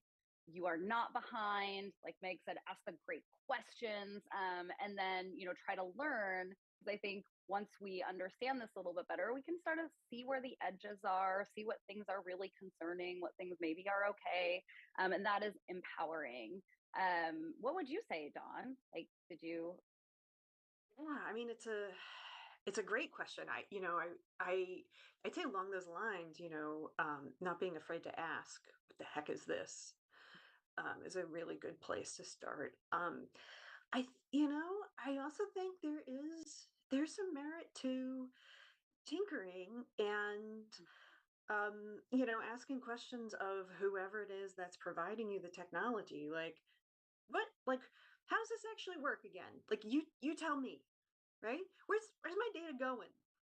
You tell me, and that, even if you don't get an answer, it's a helpful thing to do, because you might have been heard even if you don't get an answer. You should. I hope you would, but I'd start asking questions and playing around with it and see what it does before making any judgments. Meg, what would you say? Meg, that equity toolkit might be a good, you talked about the algorithm equity toolkit might be a good place of like starting to ask the questions that Donna's mentioning. Yeah, I mean, I think that this could be a really neat resource for people to learn together. So let's say that you have a scout troop or a parents circle or, neighbors or a club. You could print out a resource like this and get together and look at what your city or school or hospital system has already posted about the AI tools that are in use, and start asking some of the questions that we outline there. I think that many cities are getting to a point where they're able to answer questions like this about what AI tools are being used and how well do they perform. And we're hoping that in the coming, let's say, 2 or so years, that more organizations that are adopting AI are going to be able to be ready to answer questions like this. I mean, some of these questions should be table stakes, and they are not. They're not always ready. So the first step starts with people, sending that email or beginning that conversation. I have a question for folks. Okay, so I spend so much of my time thinking about what could go wrong and harms and risk mitigation, and sometimes people point that out to me and say, "Hey, what are some things that we can be excited about? What's an example or a use case for AI that you feel good about?" And I'll start with you, Dawn. Oh gosh, I mean, I'd say there's the boring but useful stuff. And then, there's the stuff that actually is, yeah, the world is a better place for it. One of my colleagues builds a technology that helps people with ALS speak, right? So physically get words out, which, if you're having to pick the words by using blinking or whatever, is actually really slow and hard, right? So and they've been at it for quite a long time. Since the days of when we were working with the a well-known physics professor. Um, and so yeah, like yeah, that is the technology I want to see in the world. I've got a paper screaming for machine learning to parse emissions data, right? Like where's that model? Because I want it. Like I want to know when there are anomalies and where there are particularly, toxic combinations, right? I want that machine learning to exist. And it at least when I was writing the paper, it didn't currently. Right. So there's places where it's not going that actually really should. Megan. Yeah. So I think that the cases that I feel the best about are ones that are really superpowering the individual who's using it, right? So, like Dawn mentioned, some of those, these are like kind of boring maybe, but like using AI as a partner, or imagine that you had like an intern or something that can help you brainstorm, right? You get stuck somewhere and maybe I would have spent, an hour trying to figure out like, how do I take these ideas and start to pull it together into a concept? And I can go to my, favorite frontier AI chat GPT model or whatever, and just start asking questions and have it ask me what I was trying to say. And then I'm able to use that to like really be able to communicate the concepts that I was trying to get at, but I was stuck. Like those kinds of things do make me kind of feel excited about the things that I'm now able to accomplish that I couldn't accomplish before.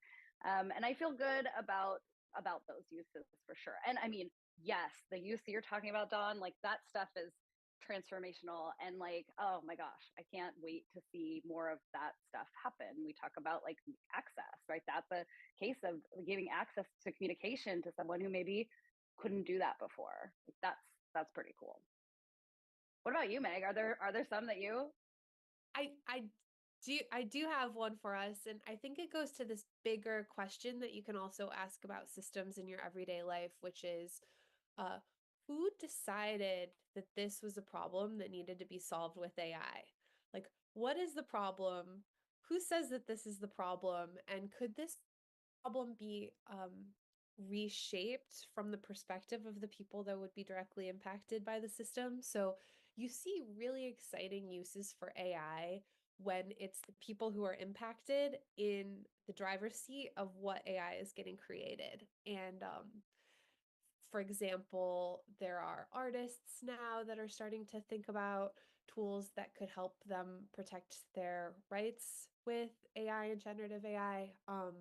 But more specifically, there's a system that is in New Zealand that was only possible because of community control over their data. And here's what happened. So uh, there's a local media organization called Te Hiku Media in New Zealand, and they wanted more community programming like what we're on right now of their traditional dance performances, music performances, news and updates and talk shows, all in the Maori language.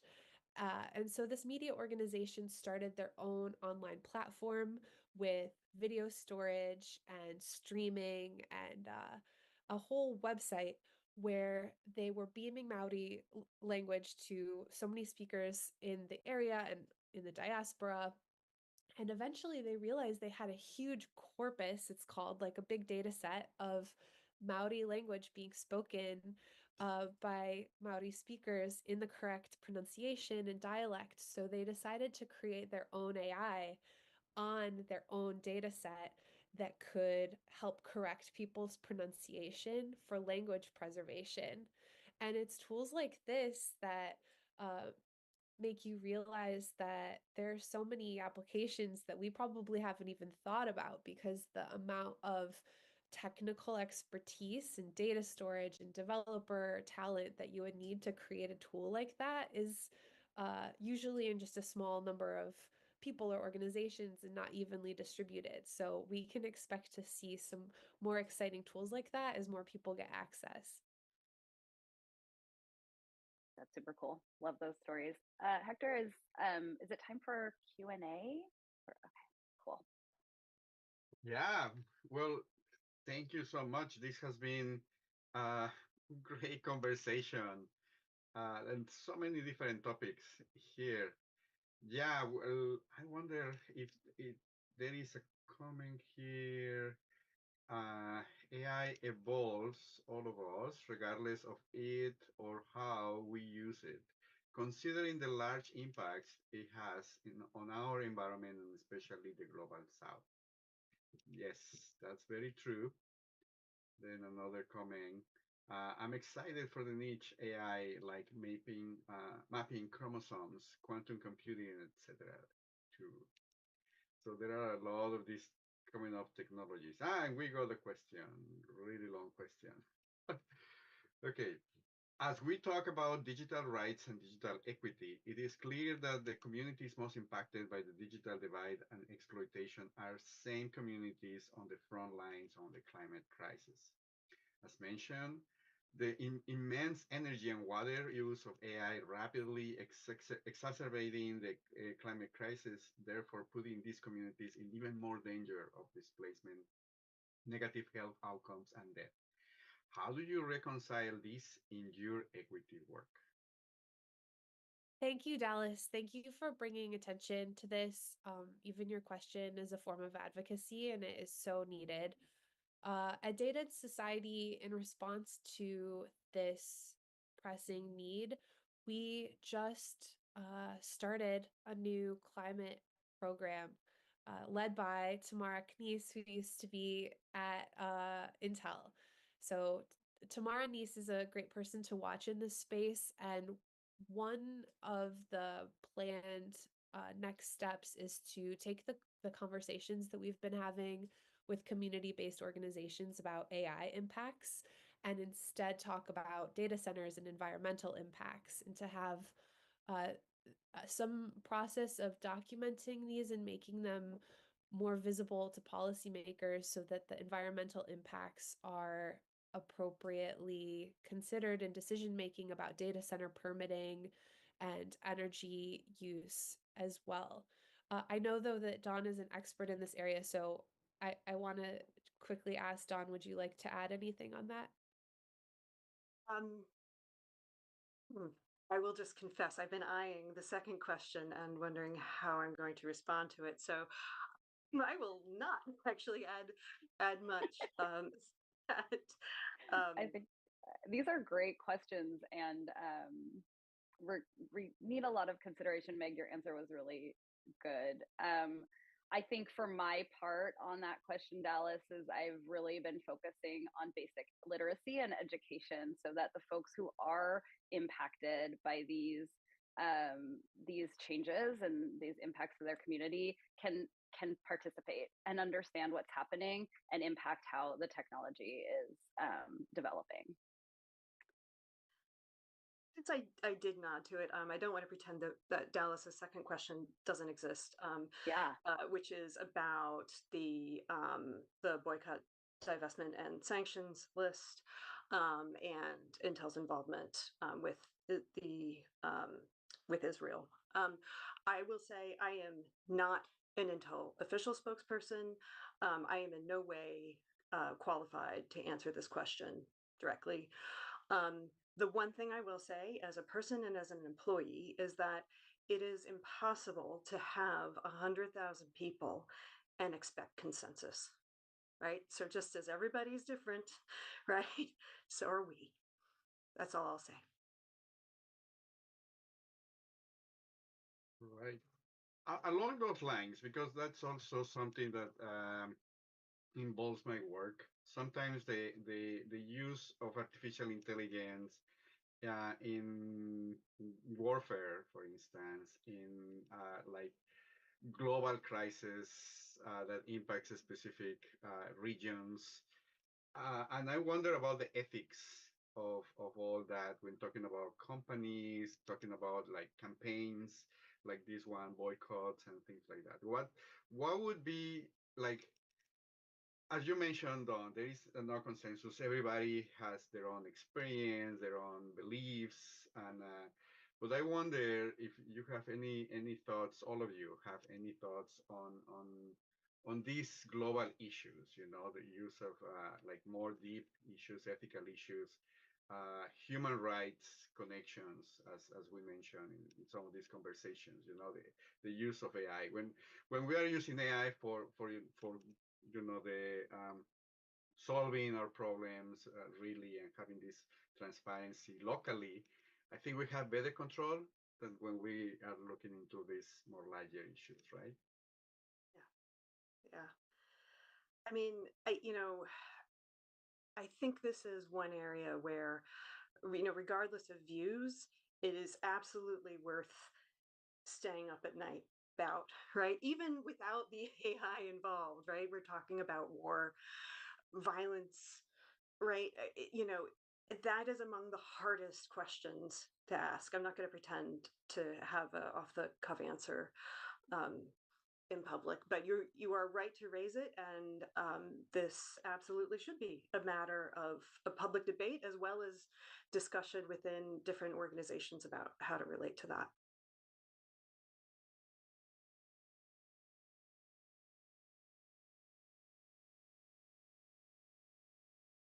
Yeah, Meg, would you like to share something on? Oh, thanks. Yes, I think that we had just to acknowledge this conversation too,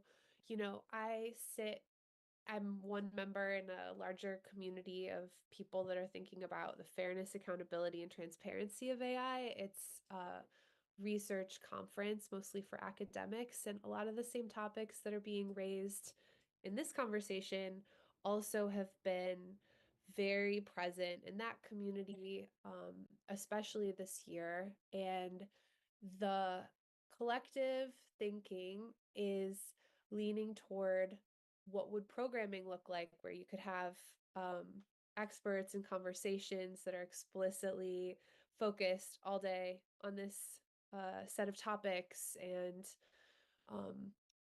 warfare and global surveillance. I've been thinking a lot about ways that surveillance tools are sold across countries and used to prosecute human rights activists. These are all conversations that are really important to us, and we have to learn more about. It can be very challenging to study some of these topics in the first place because you're talking about the Defense Department and really opaque institutions where the information isn't easy to come by. And some of the people that are making it available, for example, there's an amazing project called Surveillance Watch. I encourage you to go look at. They have to literally go into financial records to discern the chains of custodianship in corporate governance to sell and develop some of these surveillance tools, and then they don't feel comfortable to be publicly identified with the work. That's the stakes of what we're talking about. So yes, we should be using our power and voices to try to program these conversations really intentionally, and get as many experts looking at it from a range of perspectives of expertise as we can. I had another question for the group. I was wondering, let's see, where did it go? What's a common misconception that you see about AI? I think that, speaking for myself, it can seem sometimes like there are camps of those that are very critical about AI's capabilities and some that are very optimistic about AI's capabilities. It doesn't often seem like they're talking to each other, and from each vantage point, each one can seem like they are full of misconceptions. So I just thought it would be helpful for us to name some of these together. Oh, I can take that first, I guess. I think there's a common misconception that you are behind. As an individual, maybe even as a company or whatever, like you see the headlines and it's like, oh my gosh, suddenly we're talking about agents now. We're talking about quantum computing. I have heard the word quantum computing in the last like 5 business days more than I have, maybe ever. I'm not a computer scientist. And so it can very much feel like, okay, I missed the boat, or like I can't ask these questions like we were talking about earlier because I don't I don't. I'm so far behind, and I think like you are not behind. You are. It is okay. Still come to the table. Try to stay curious. And I think that that is a pretty big misconception. Dawn, what do you have? I mean, what comes to mind really is this term that gets floated around sometimes, artificial general intelligence, right? So it the more popular version is our robots going to take over the world, right? But there's this idea, and what I take issue with is both general and intelligence, right? I think that like the if you look at historically how that term gets used, it's like always the thing that's just around the next corner.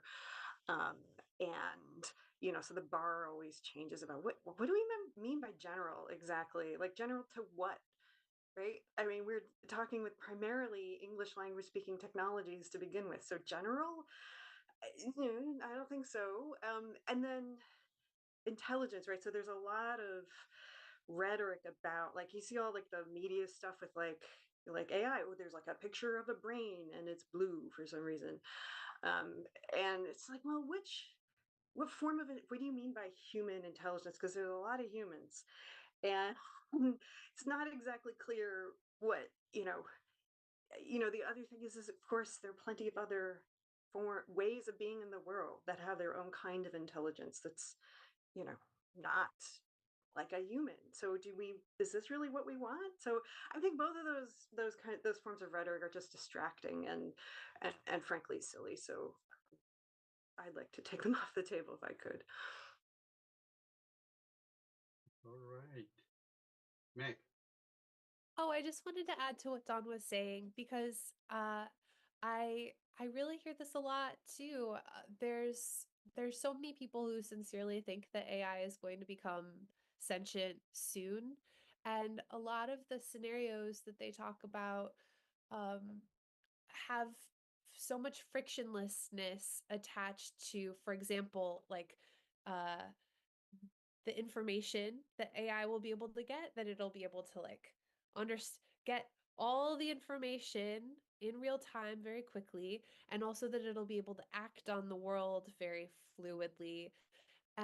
And when you start hearing people talk about sentience or what all the things that AI is going to be able to do in the world, I guess I would just encourage people to start thinking about um, how many different kinds of friction there are to getting information captured and to synchronizing it and to acting on the world, and how many intermediate steps there are that get ignored in these conversations. We're still in a world where like data driven government is we're still getting into that gear in most cases. So the idea that we're going to become like ultra computational and even agentic right away, it doesn't ring true to many people in the community. Yeah. All right. I would like to start kind of wrapping up a little bit this conversation. And before asking you to give like final comments, I want to mention, I want to appreciate everyone here who have been behind also the production of this event, the community who has been participating through the year, all years here in Portland. I want also to recognize that technology impacts different groups, different people differently, right? And with the new form of government in Portland, now there is, I think, more opportunity for Portlanders to approach to their representatives and really highlight all these different aspects of technology that are important to them. From privacy, information protection, literacy, surveillance technologies, transparency, and how we should be using artificial intelligence in the city of Portland. The city has jurisdiction over some areas, public spaces, how the government uses that, and that's the opportunity to start, working together, recognizing all these different perspectives from everybody, and definitely it's gonna take time, but we should start doing that work. And this event is part of that getting together and creating the space and ideas for all of you and everybody else who's watching and is aware of this to work together. So with that, please share some of your last thoughts from this conversation before we wrap up. Dawn. Yeah, I just want to thank you for hosting it. Truly, this has really been wonderful. Yeah, echo that. Thanks, Hector, for including me, and Meg and Dawn. You two are amazing, and I'm honored to be here in a panel with you.